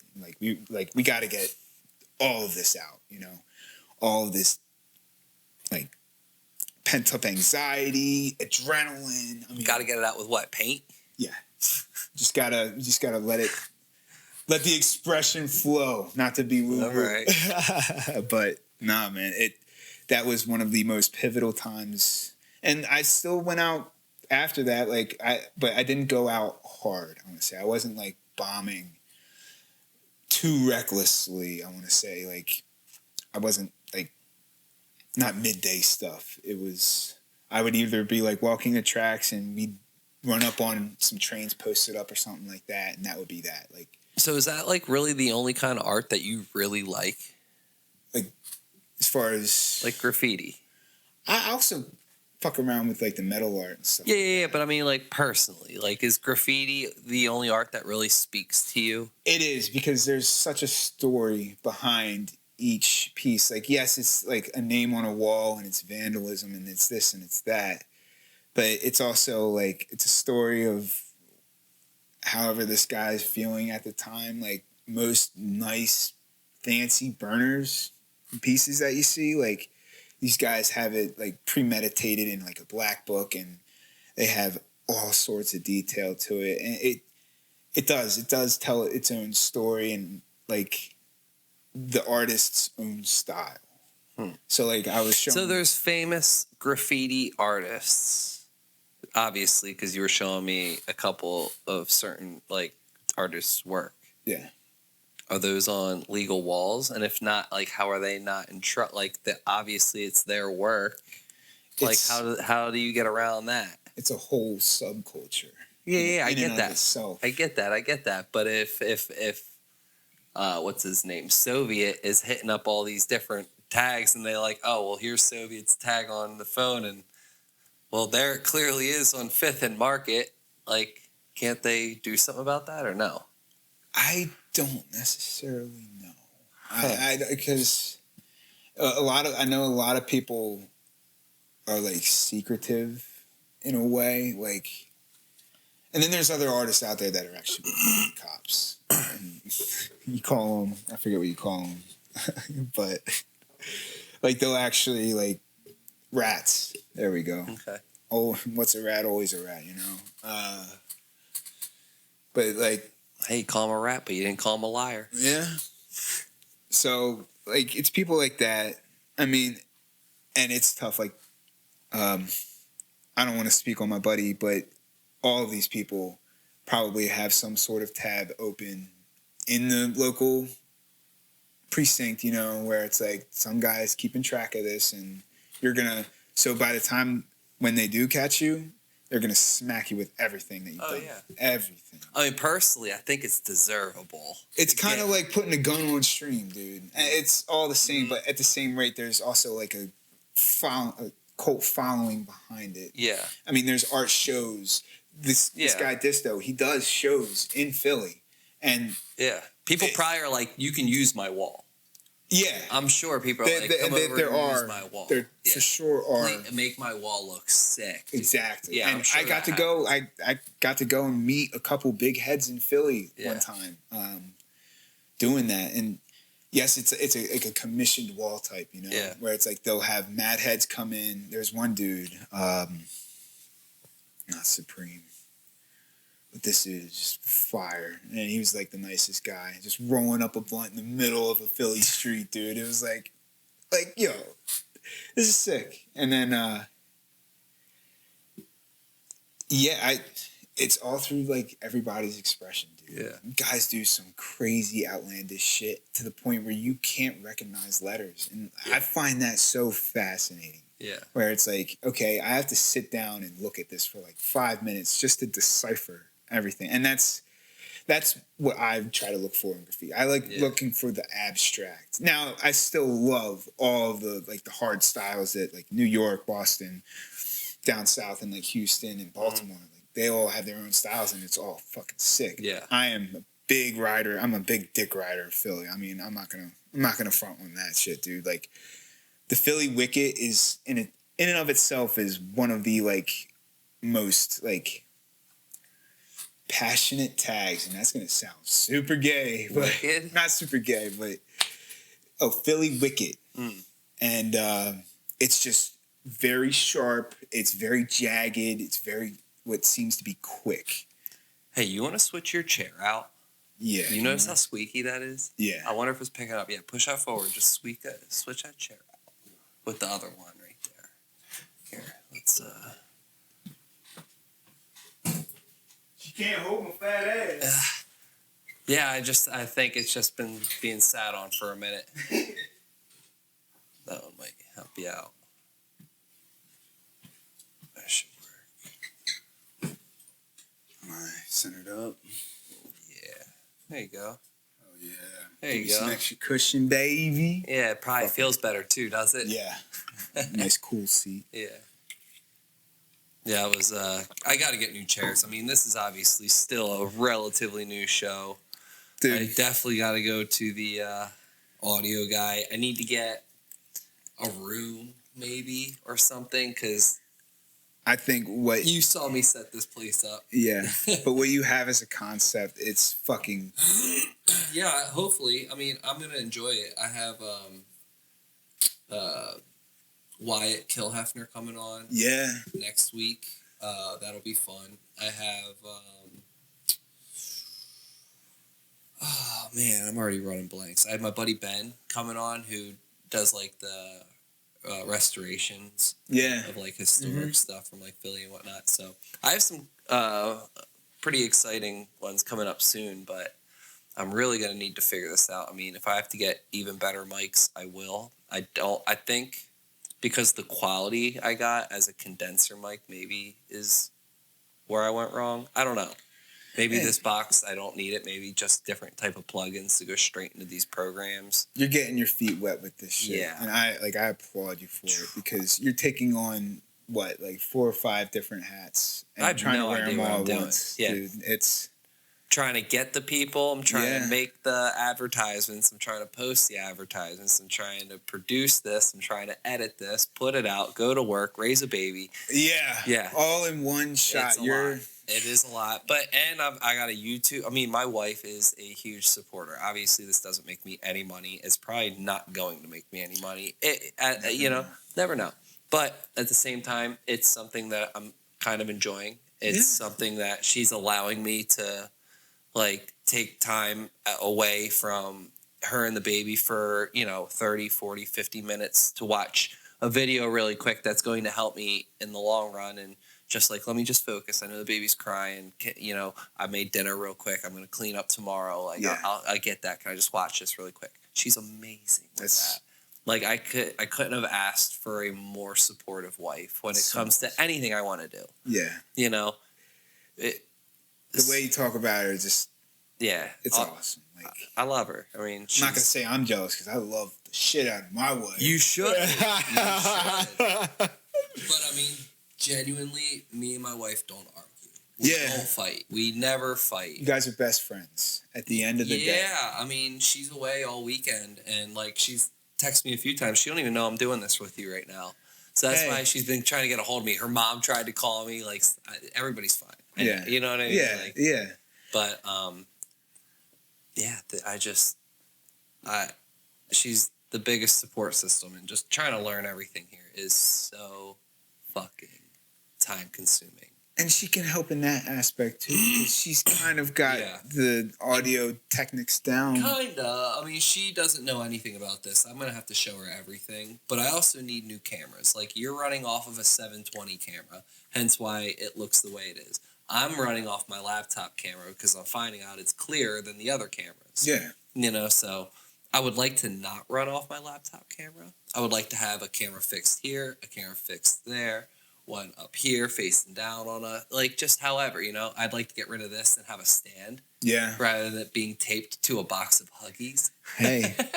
It's all about where you start, dude. Yeah, I know. We're starting in a living room of a You're getting up, dude. Yeah. It's one thing in graffiti. It's one thing in football. You're getting up. Yeah. You're getting up. And it's all about It's all about repetition, and it's all about just putting in the time. There you go. Every podcast, I think I learn a little bit more. Every editing session, I learn a little bit more. That's what it's all about. Dude. Yeah. Soon I'll just be like, all right, I have it all set. It's all at default. I have these things glued to where they need to be. You'll look back a year from now and you'll be like, wow, you've come this far, and like the realization will be like, it'll hit you. You're fighting through everything right now. I have a 28-second video on there that I really should delete, but I'm like, no, I'm gonna keep it on there because it sounds like shit. Yeah. That's why I want to keep it on there. It's part of it's part of the growth. now. Like, my daughter can't walk right now, but when she can, she's gonna run. Yeah. And that's what I want this thing to happen. It can barely crawl.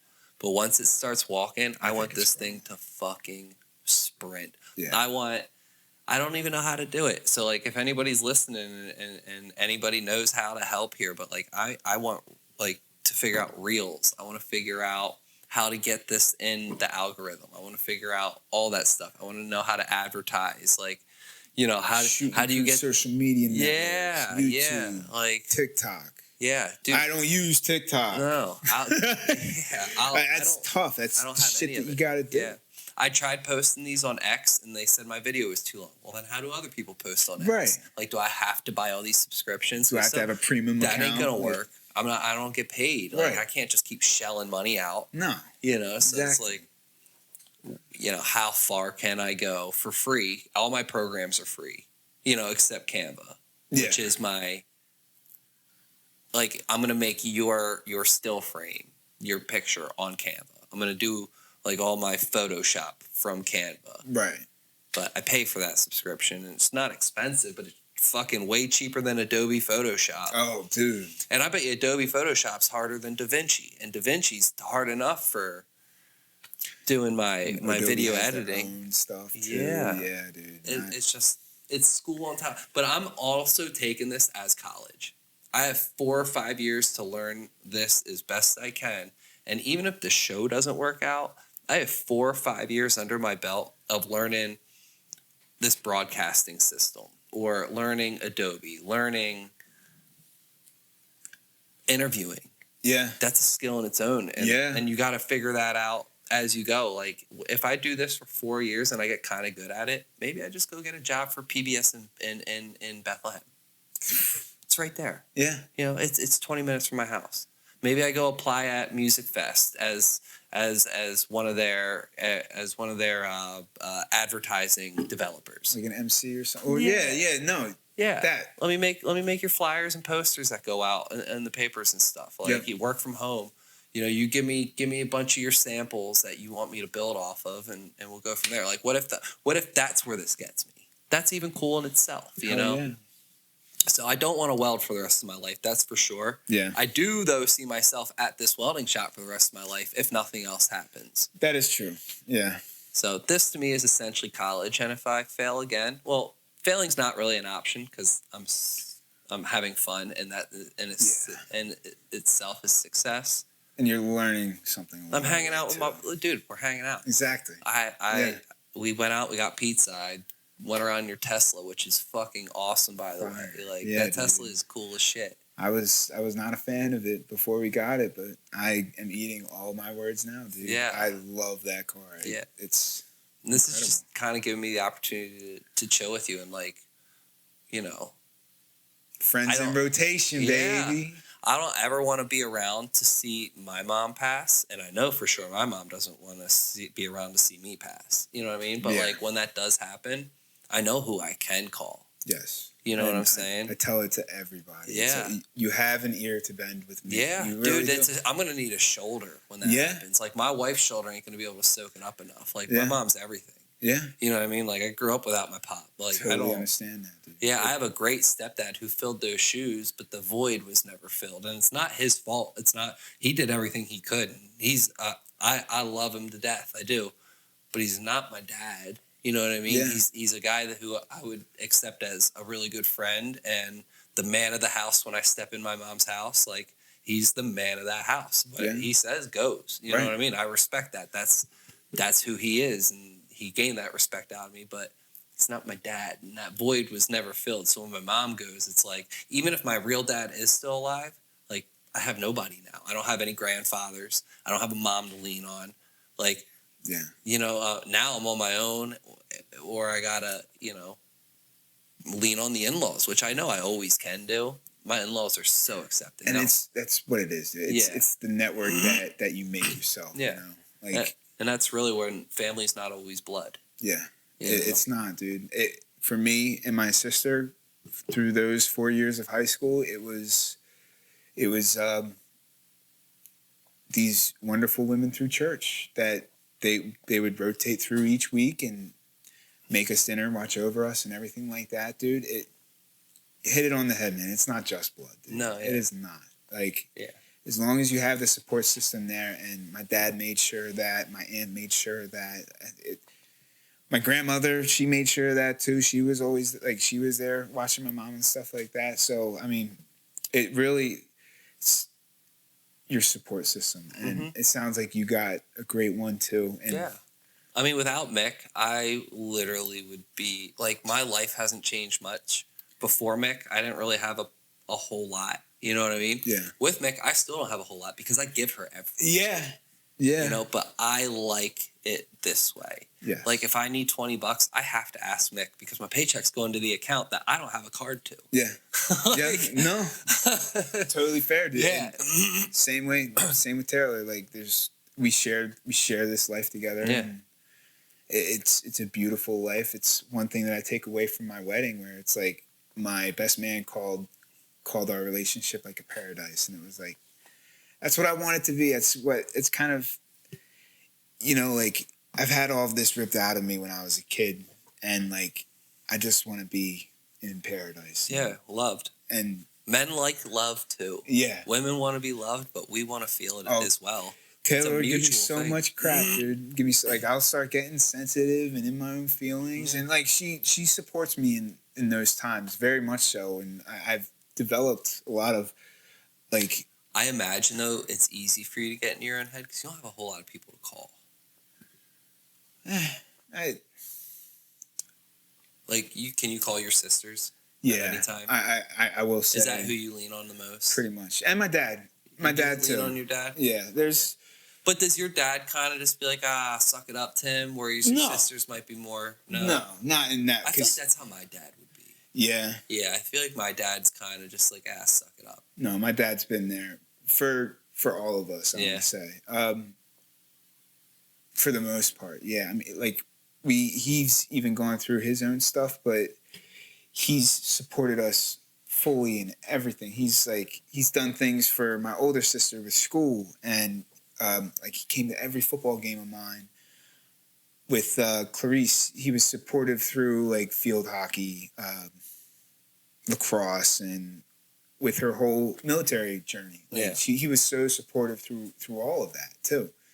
And there's been dark conversations where it's like Tim talking to me, where it's like, do I do enough? And I'm like, are you fucking kidding me? Like, are you kidding me? Yeah. And it, like, that's just, it's the pressures that he's receiving that I don't see, where it's like, dude, stop. You see where each of your kids are. I mean, when he was asking me that, I was also putzing around at Enterprise, and I was still fucking off as you weren't asserting yourself into anything that was going to better yourself. But like, you take a step back, like Christina was going through a grad program at UPenn. Clarice was building bombs, and like me, I was finding my way, and I can not assure you, but there's probably most of that was probably like, what the fuck's going on with Tim? Like, what is he doing? He's just hanging out with you at home. Like, what is he doing for work? It's like, and that's when I found welding, and I kind of started my own life, you know? Yeah. So, and there was a time before that where, like, you're so vulnerable to the point where you can let anything just take it down a certain track. And there was a point in time where, like, that was very susceptible to happen. And I got to thank my wife for that, and my support system, and like my friends, because like they were like, dude, this is bad news. Where you're going, it's bad news. These are bad people. And I had this like realization where it's like, let me go back to the folk who treated me right. And like, these folk are fun. They're fun to hang out with. They're fun to get fucked up with. Yeah. I got to get back to my own greatness. Yeah. Per se. I get it. You know? Yeah. So then, like, I feel more ashamed going down those paths with my mom watching than I did going out doing graffiti. As weird as that sounds. As for, like, as much more legal, I thought going down the darker path, I would have experienced harder drugs and just, I think, ruining my life as a whole. Because I think I have a super addictive personality where I don't think I have, and I'm going to be open about this, I don't think I have the best relationship with alcohol. So, do you have a good relationship with your wife when you're on alcohol? I don't drink. I haven't really drank at all this year. Like, so I know if I start drinking, my relationship might change, and I don't like that idea. It's come to a crux where I've really had to kind of keep alcohol out of the house, and it's been very hard for me to do that. Yeah. Actually, like this past week, I slammed a 6-pack, and I was off my rocker for a 6-pack. She's like, dude, a 6-pack would get my little ass so drunk. Yeah. And I probably would get fucking annihilated on 4 beers. Yeah.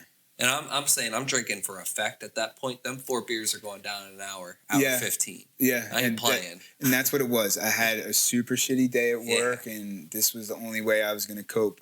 Dude, my mindset before all that shit went down was like, okay, I'm actually going to work out today. Like, I want to be healthy about this. But, like, something about work just totally put me in a tailspin.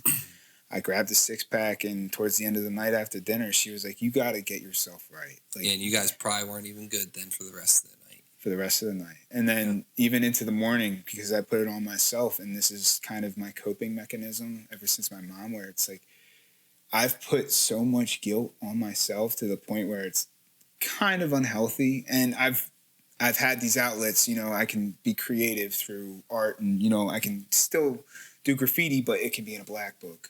Or I could do metal art and, you know, putz around in the hour and kind of lose myself in that. But fuck, I kind of lost my train of thought there. That's all right. Well, we'll talk about the metal work.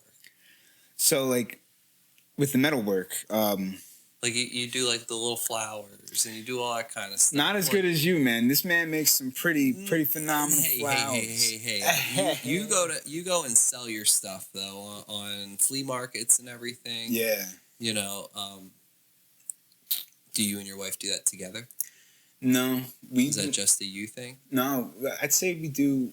Like, I give her a hard time about it, but we do like the garden. Yeah. And I've been kind of getting back into nature. Do you find yourself being like having more of like a unifying relationship when you're out gardening together, or do you find yourself more of like, oh, it's got to be done this way? No, come on, what are you doing? It's got to go here. Is it more of a nitpicky thing, or is it more of like a free flow state of mind when you guys are out there together? More free flow, and I'd say a big part of it is also me kind of dragging my feet about it, and actually having the want to get out there this year and do all this stuff. My wife's huge into, I'm not going to say regenerative farming. We do nothing like that. But, you know, doing as clean of a garden, not clean of a garden. We like to compost. We like to keep it very earthy around where we are. Yeah. So, no pesticides. Yeah. No, you're not. Yeah, you're not putting Miracle Grow on top of your plants, because that's just feeding the seed with chemicals. It's just going to grow through. Yeah, I get it. So we do all this compost and stuff like that, and I've given her hard times in the past, but like I took it upon myself this past year to buy like a little bin, and I have the want now to like start turning it more after, you know, she tells me 5 times, but. But really, there's a change that's happening within me where it's like, okay, well, I want to do more with what we're doing right now, because like we've started with mainly like tomatoes and pepper plants and like cucumbers and stuff like that. But not all of it has taken. I mean, the tomatoes, they come in and like they overrun the whole garden. This year, I want to put in like raised beds. I want to do like a whole like smorgasbord of vegetables. Yeah. Couple fruits. 5 years ago, Timmy would have not have done that. He's been like, what the hell are you doing, dude? You're making garden beds? I mean, I made a freaking hutch for my rabbits, dude. Yeah. Like, it's fun though. All because Taylor just calls me on that shit. And but you know what? I bet you it makes her happy. It does. And it makes your relationship better. Paradise. Yeah. So, like, when you're drinking and you guys are going at it, it's not making your relationship any better. And it's not even like I'm going at her. She's coming at me, and I'm taking it like... And I'm taking it the only way I know how to, because it's wrong. It is wrong. I'm getting fucked up on a Tuesday night. That's messed up. You shouldn't be... It's unhealthy. Yeah. There's been a lot of health concerns with my family, and she's one of like the most healthiest people, and tries to be. Yeah. But I don't really think we know what we're eating, even when it says organic. I'm not sure if we're being told the truth. Yeah, but like doing our best. Right, and the way of living that we live now, I can tell you with a straight face, I would have never thought myself to live this way ever. Dude, I was tipping almost 300 pounds in high school. I'm damn near like 200 right now. You look good. It's amazing. Dude. Yeah, you look good. I have a beer belly because of my because of my drinking, I feel, and it's come to a crux where it's like I don't feel good. I don't feel good after, tying one on a Friday night because it's like, yes, it's the weekend. You wake up feeling like crap, and everybody says the same thing. And I just feel like I've developed not the healthiest because, like, even when I was living on my own, I'd go out after work and cop like 240s and have a good time, like whatever. Not when I drank, I was significantly heavier, and ever since I stopped drinking, people think I'm unhealthy because I've lost 10 pounds that I really can't lose. I'm 36 years old. I take weight gainer, and it doesn't do anything. Dude, but like when I drank, I walked easily around 10 pounds heavier, and my face was fuller, my shoulders were fuller, everything was fuller, but it's unhealthy carbs. Yes. I'm drinking bread, and bread is terrible for you. Your body just turns it into sugar, and it just ends up looking like this. Hey. But like, so I wanted, there's other avenues out there that I'm exploring. I know weed's become more legalized now. Like, I do have my card, and that has helped with the depression and anxiety, like the two like Hallmark tags that come along with like mental disorders nowadays. But like, given everything that's happened in the past, it's tough to deal with these things now. And like, I've even turned to mushrooms in a way where it's like, and actually reading about psychedelics in a whole, it's kind of a little different. Yeah. It's a little different. I think at work the other day, we live in a world where you could buy weed at the store and get your eggs off the fucking street, dude. Yeah. That's how it is. It's so weird. It's so weird. It is a weird time. I know. There's fruit and vegetable stands right around the corner. Yep. You have to pay them in cash because that's all they want. That's all they take. Well, yeah, that's all they take. They don't have credit card scanners. No. They're not going to fuck you with that stupid tip. There ain't no tax. There ain't no 1099. Yeah. So yeah, it is wild. I'm buying my vegetables off the black market. Yeah. From a little old lady down the street. Yeah, dude, right? And you're getting your weed from government-funded, regulated sources. It's wild. And there's this thing with mushrooms where, like, I'm not going to go into it. I can source them where I source them, but there's certain, like, you can, just like weed strains, there's certain mushroom strains out there that have certain type of potencies and certain type of effects. And I'm not, yes, I am. I'm being woo-woo about this shit, but I've kind of become. So there's a UFC fighter named Ian McCall. He's really high on like psychedelics for helping the mental stability of like soldiers, ex-MMA fighters, people like that. Because essentially, like, all right, we'll talk about soldiers first. They are overseas sometimes 4 years at a shot, and then they come home. There's nothing to do. They're just used to work. Now they're expected to just chill. They can't chill. Now they have anxiety. They're what's happening next? You know what I mean? Nothing's happening, dude. We're watching TV. Chill out. You know what I mean? They need an outlet, and I've heard microdosing, some sort of psilocybins and stuff like that. I don't know different chemical compounds or anything. I just really know the word psilocybin is the activated chemical compound that creates the illusions. It's the active tryptamine in mushrooms. Okay, tryptamine. So, I am by no means educated or like have a degree in this stuff. This is all stuff I've been picking up through my venture. But when you consume the psilocybin, it turns into psilocin as it goes to your liver, and then the psilocin is the tryptamine that gets you to hallucinate. So they say even small doses though are like the healthy doses. You know what I mean? Like Ian McCall's like I guess they're like pharmaceutical pill size, where like the amounts that they allegedly not allegedly it's scientifically studied on, but the small amounts that they take, basically just makes them extremely happy, just makes them more focused, more want to be in the conversation, light up the room rather than sit in the corner of the room. Like, Yeah. So MMA fighters, they spend their whole life just preparing for war, preparing for war, preparing for war. They retire, now they're preparing for nothing. It's all this anxiety and all this, where do I go with it? Yeah, you know what I mean? Yeah. So they take these. Man, I wish I even knew. I've heard the company so many times, but Ian McCall. I mean, they call him Uncle Creepy. It might even be the brand, but regardless, they have some sort of. I know he's out in Washington or Oregon, one of those two states where it's legal, and that's where he's like really pushing for it at. But like he's got petitions with soldiers and MMA fighters, and like this is saving my life rather than make me want to like. People commit suicide because they don't know what to do with their life. They feel incomplete when, they've been out in battle for 4 years straight and always having their best friend sick and always making sure that the people around them are safe. And now you're home and you don't have that. It's not even a burden anymore. It's just like a job. You don't have that job no more. It's like, that's all I know. There's also the experiences that they're going through, like getting bombed or whatever. Yeah. Like that part too. PTSD. Yeah, it helps them get through all that. Yeah, no, what the psilocybin and psilocin compounds do is like they pretty much just break down your entire brain.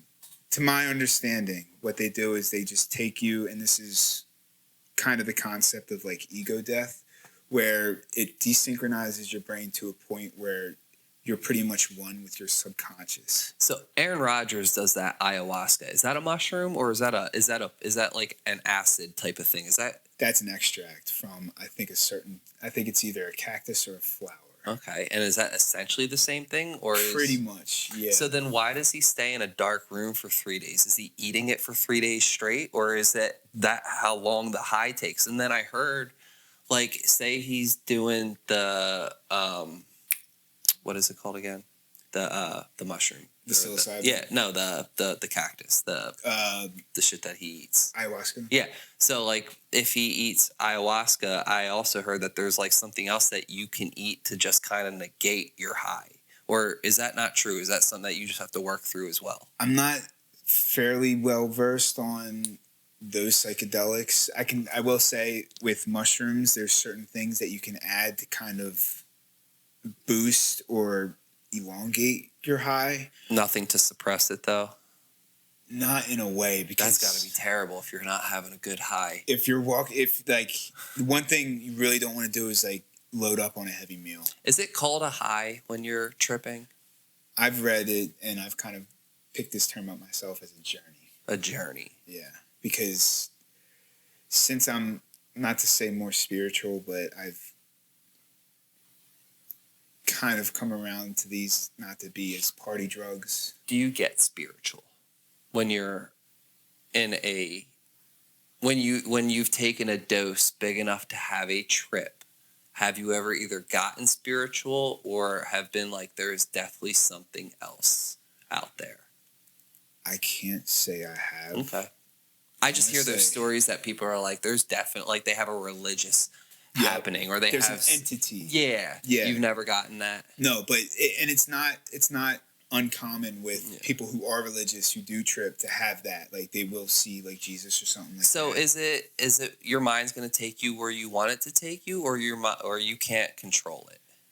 Really? Because then that kind of makes me believe like if a religious people are seeing. Like, because they say the Indians, they would smoke ayahuasca and then see their gods or whatever. The peyote, I think it even was a drug that the Indians would take, and then they would see their gods. And are they seeing their gods because they want to see their gods? Or are they seeing their gods because that's legitimately what's happening? And then I also hear is the god always looks the same from one person to the next. Yeah. Which is what's wild to me. Yeah. And it could be true. And like, there's this movie out there from the great Paul Stamets. He's like the mushroom guy that was on Rogan. The big mycologist. Yep. Yeah. He did a movie called Fantastic Fungi. And they actually touched on religion and intermingling that with mushrooms, because what you're talking about with this entity, why not take it to these big religious leaders and actually have them experience it them for themselves, because that really hasn't happened. Yeah. So there's like an integration there where they're trying to get these like cardinals and stuff like that to take these mushrooms and describe what they see, because religion in its own right is pretty much the same as like a journey. Like in a way. If everything's here for a reason, what's the reason of mushrooms? Because it's not a legitimate food. It's not like you're like the psilocybin kind. Yeah. You know what I mean? Because like, what is the actual? Is that what it's here for? Is it here to open up those doors, those gateways, those next level dimensions? And is that why? Like fuck, they put Charles Manson into it. The whole man, I'm running a blank now. That's not a good time for me to be running. Oh shit. Yeah. But like the whole CIA did it to people. They were making everybody eat. Project Ultra, MK Ultra. Yeah. Like, did they stop that and make that super, super secret because it was opening doors? They probably could have. You know, were people like getting so spiritual that like they were right? From what I've read, when Nixon was president and he claimed the war on drugs, all of those researches just stopped dead in their tracks. Yeah. I don't know about all the undercover shit, but that probably was still happening. Yeah. Not to jump down a rabbit hole. I have zero experience with that type of altered state of mind, but like you almost wonder, like, do they make it illegal because it's not the altered state of mind? It actually brings you to the real realm of like consciousness. I think there's still a huge unknown because of how it affects the brain. Yes, we know it's psilocybin, it's psilocin, and it ties into your serotonin receptors and stuff like that. But you start mixing it with other neurons, and you can that's what creates the unknown in like people jumping out of windows and going fucking batshit crazy down the street, like thinking you can fly, or even just taking way too fucking much, dude. Yeah, if you're not mentally capable, like, sometimes everybody's different. Like sometimes on like a reel or something, you'd be like, and this is what it looks like on this drug, and this is what it looks like on this drug, and this is what it looks like on this drug, and you're flipping through, and the one's like just a kaleidoscope of the trees going by. Yeah. Is that really what it looks like? In some instances, yeah. Really? Yeah. There's like... Do you ever try to draw yourself? I've seen that. People try to draw themselves while tripping. I'm a fucking mess when I'm out there. You can't draw. Drawing's not an option. Yeah. Last time I tripped, I tried to... I tried to take note of the things that I was feeling, and I tried to go into it with a purpose of what I wanted to like kind of overcome, because essentially that's how I've become spiritual in a way, where it's like, okay, what can I find out about myself that can make me a better human person, whatever. So I've heard that, number one, mushrooms help with alcoholism. I'm not going to say I'm a full-blown alcoholic, but since I don't have a good relationship with it, this helps. I mean, I could take a dose, and it doesn't have to be a micro. Like, I'll go on a nice, 4-gram trip, and that's not... Is that a lot? I want to say it's, the mid to high range. Anything over 7 grams is too much. It's called a heroic dose. Those are the people who are seeing entities, and they're kind of going back. How long does that last? All day? I want to say probably. I know most trips... How long does a 4-gram trip last? About 6 hours. On an empty stomach. What if it's a bad trip? How do you get through that? You have to have somebody there with you. What makes a bad trip? Is it the mushroom itself, or is it the environment? Yeah, I think part of it is the mushroom, because I've been learning about growing, and not saying that I am growing, but learning how the mushroom grows and the way to do it commercially indoors. There's a lot of fighting off contamination and mold. Okay. I mean, you're essentially growing So mold. a bad trip might have bad mold. Exactly. Your mushrooms aren't blue. The main difference in psilocybin mushrooms is that you touch them and then there's like a blue bruising to them. If there was any type of black in the stalk, that's when like. Can you tell the difference between the blue and the black? I've never had a black, and I can't tell you the last time I've had a black, but I've had some uneasy experiences tripping where it's like I'm sorry, but is psilocybin legal in more than just one state? Because I hear people saying it, like that you can buy there's a chocolate or something that you can buy, and they'll straight up just mail it to your house, and it's not illegal. I think it's a lot of work around. Like you're like kind of frauding the mail system and stuff like that. So, but like you can go right into stores and buy it. I heard that they have it in like a store in Easton, like a head shop or something. Like you can just go right into sort of pipe smoking shop and buy chocolates up there. The old roll former at Clover used to tell me about it. Really? Yeah, because he lives up in Easton. Yeah, yeah, and it was on Rogan. They were the Paul Stamets guy, and that's when I heard about this place in Easton having these chocolates. I'm like, that's crazy. I didn't think that was legal. He's like, it was not considered mushrooms. So with the chocolates, I do know that it might not be the actual psilocybin compound itself. There's other compounds in other mushrooms that you can technically slip by Schedule 1, where it's like, okay, they're the same feelings, the same effects, but it's not the actual psilocybin compound. Yeah. So it's probably not having the right mental health effects that like Ian McCall and stuff is fighting for. Right, yeah. It's probably all synthetic and Yep. lab created bull crap that probably is honestly coming from China and may not even really be good for you to begin. I mean, I doubt it's good for you to begin with. It could be. Yeah. And, like, I just don't trust it. I don't think I would either. Like, it seems a lot more chemically altered than it wouldn't be. Yeah. But he said they're freaking awesome, and I was like, have at them. Dude, I don't know what to tell you. Like, I've had them in the past, too, but it's nothing like an actual psilocybin mushroom. Okay. It's nothing like that trip. You get the euphoria, but you don't get, like, the... visual? Disassociation and... Like, when you say disassociation, do you mean, like, out of body? Ego death. Like... your brain starts desynchronizing, and yes, you start becoming like out of body. And it's not like you're seeing or you're going anywhere. It's you're getting more in tune with your subconscious in a way. So if you have a good trip, all right. Well, first let me back up. What's the ratio between good and bad trips? If you were to take your next 4, what would you think is going to be? 3 out of 4 is going to be good. All 4 good. I think. It like your trip is what you make it. And since I'm being more like not spiritual, but I'm being more, I guess, spiritual about it, where it's like you want to have your set and setting down. Mm-hmm. If you're not in the correct set and setting, like you're not going to have the time that you're looking for.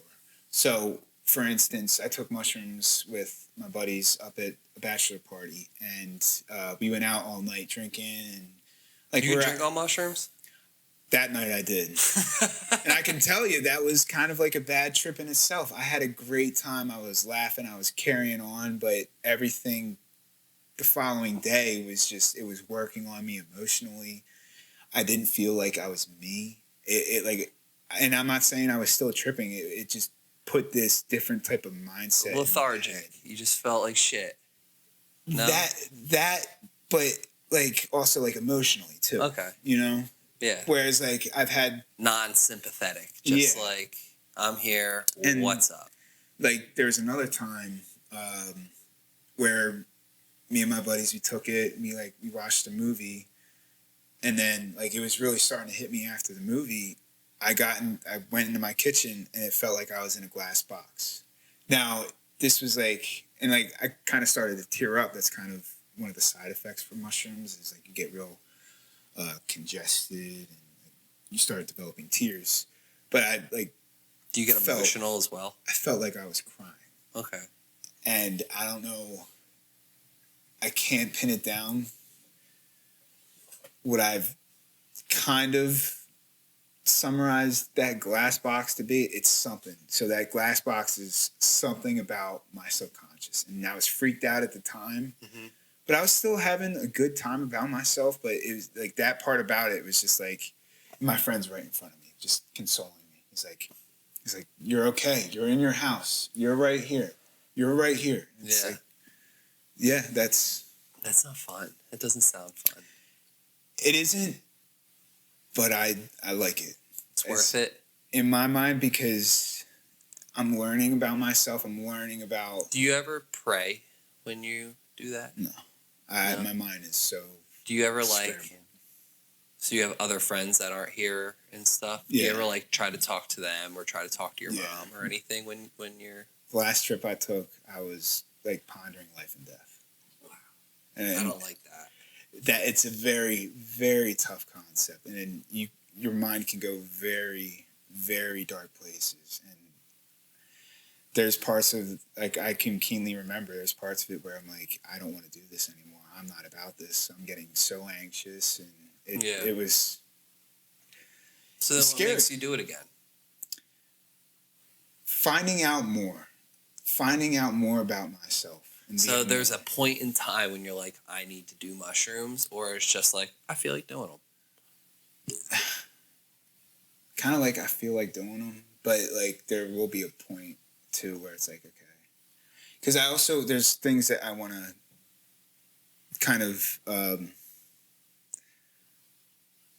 work on through mushrooms. Like I don't want to be drinking. I don't like. Yeah. So I'm not trying to say there's a goal though. I'm not trying to use them as a vice. Yeah. But like if I could find out a little bit more about myself each time, that's what I'd. And it does help with some of those very negative memories. Yeah. So. Does it help you? So you just had said you took it and you were contemplating life and death, but what happens when you're already upset and you take it? Does it ever just make you happier? No. No? I wouldn't.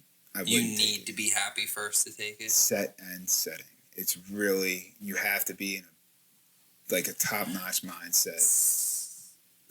Well, then I want to bring it back and just ask how that would help people who have some sort of, like, PTSD, some sort of traumatic, like how would that work then? Because what happens is the psilocybin disrupts all these brain functions, and what they're finding out is there's this one function in the brain. It's called the default mode network, and that's responsible for. It's like a beltway that loops around your frontal cortex through your temporals, and I think it goes through your PCC. Maybe through your cerebral, but it's responsible for a lot of mental disorders, and that's what researchers are finding, where depression, anxiety, PTSD, and the research in discovering the network was they thought originally that this network was just when the mind was at rest, this default mode network would kick on, and like it would just be like kind of like your autopilot for like sleeping, staring at something blank. You're not taking anything in. Yeah. What they're finding now is that since it's responsible for all these things, all these mental disorders, what's happening is this network is taking over for the functions in the brain, and it's disrupting synaptic clefts. I mean, neural connections, all that kind of stuff. And what the psilocybin does is, since it's disrupting that, I'm sounding like a broken record, sorry, but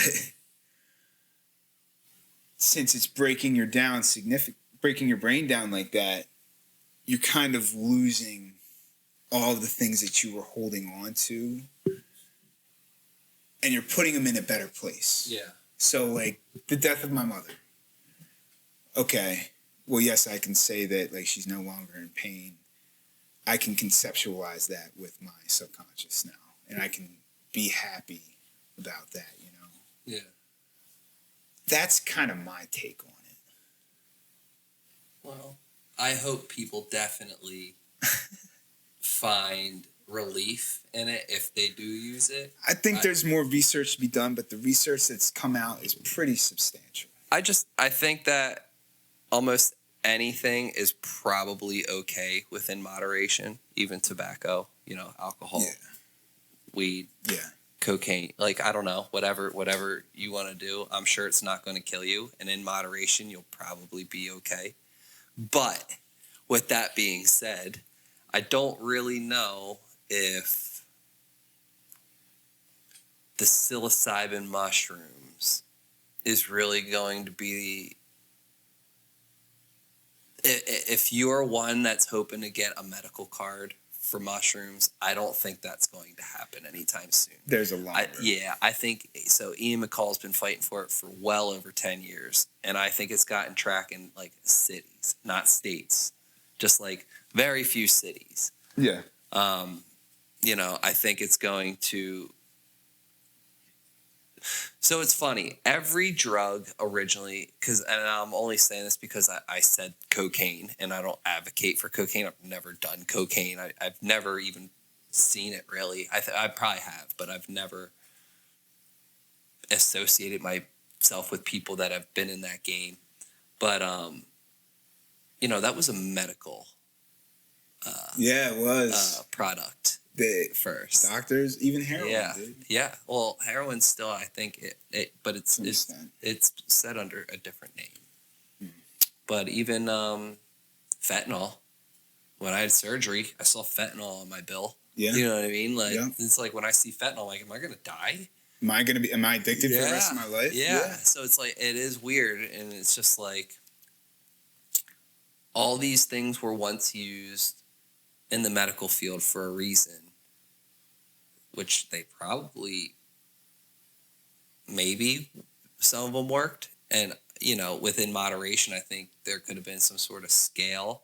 But now we make these same drugs just within a chemical compound and and feeding the pharmaceutical company rather than just taking the natural route. Compound, you know what I'm saying? Like poppy seed makes the heroin, which is a painkiller, but yet they're going to go and just make Oxycontin instead, which is, I don't know what the derivative of any of that stuff is, but it sounds like one's made in a lab and one's made in a field. Yeah. You know what I'm saying? Right. It's like, so, they want to call all the stuff that's naturally here a Schedule 2, 3, 1, 2, 3, 4, 5 drug, whereas the medical field will make that same exact drug just in a lab, call it something else, and now it's fine. Yeah. It's wild. There's government funding behind certain universities with psilocybin and psilocybin research. Yeah. So. And like I said, I hope it helps people, but I don't think that's a hill that many people should die on because Ian's been fighting on that hill for a long time. Yeah. And hey, maybe he's helped a bunch of people, including himself. But, I think that people who do it, recreationally, like yourself, within the confinements of their own house and not really bothering anybody, I don't see issues with that. But and I'm just doing it to learn more about myself. I got a couple kinks. For it to get to the pharmaceutical level, I think is still going to be a stretch. I think they're not going to push that anytime soon. Yeah, they'd rather still shove Xanax down your throat and say you'll be all right. Yep. Yep. There you go. Hey man, we've been doing this for almost 2.25. Holy shit! Yeah, holy crap! 2 hours and 13 minutes. Fuck, dude. Yeah. Wife's gonna be pissed with me. Yeah, I know my wife's been calling. My kid's got a soccer game soon, so thanks for coming, man. I appreciate it. This is a blast. It's a fucking blast. Glad you had a good time, and I'd love to do it again. Yeah, we'll definitely shoot this again. We'll probably stick to something a little bit more of a condensed. Yeah. Not condensed, but more of like a narrow talking point rather than just such a broad spectrum of things. Yeah. We hit on a lot of topics. Good. You guys know me now. Yeah, I'm sure though you could dive more into just about any of it. Yeah. It's good to get familiar. Especially if you're going to be in the rotation. Yeah, dude. But I'm looking for it. Thanks for coming in, man. We'll catch up with this again. If you learn more about mushrooms and you want to keep talking about it, I'm here to listen. You got it, dude. Yeah, I don't know if that's going to be the most popular talking points, but we can finagle. We can figure something out. We still got football to talk about, though. We got fantasy football. Go Birds! Go fucking fantasy, dude! Second place in this league. Oh, shit. Yeah, that was fun. Yeah, who got first? Oh, Keith. And then you got second. And then who got third? Liam? No, Liam got his money back, though. I forget. I think it was Ant. Was it Ant? Drew? Somebody? Yeah. Yeah, that was fun. Oh. Well, thanks, man. Appreciate you. Fucking blast, man. All right, buddy. Peace out. Later.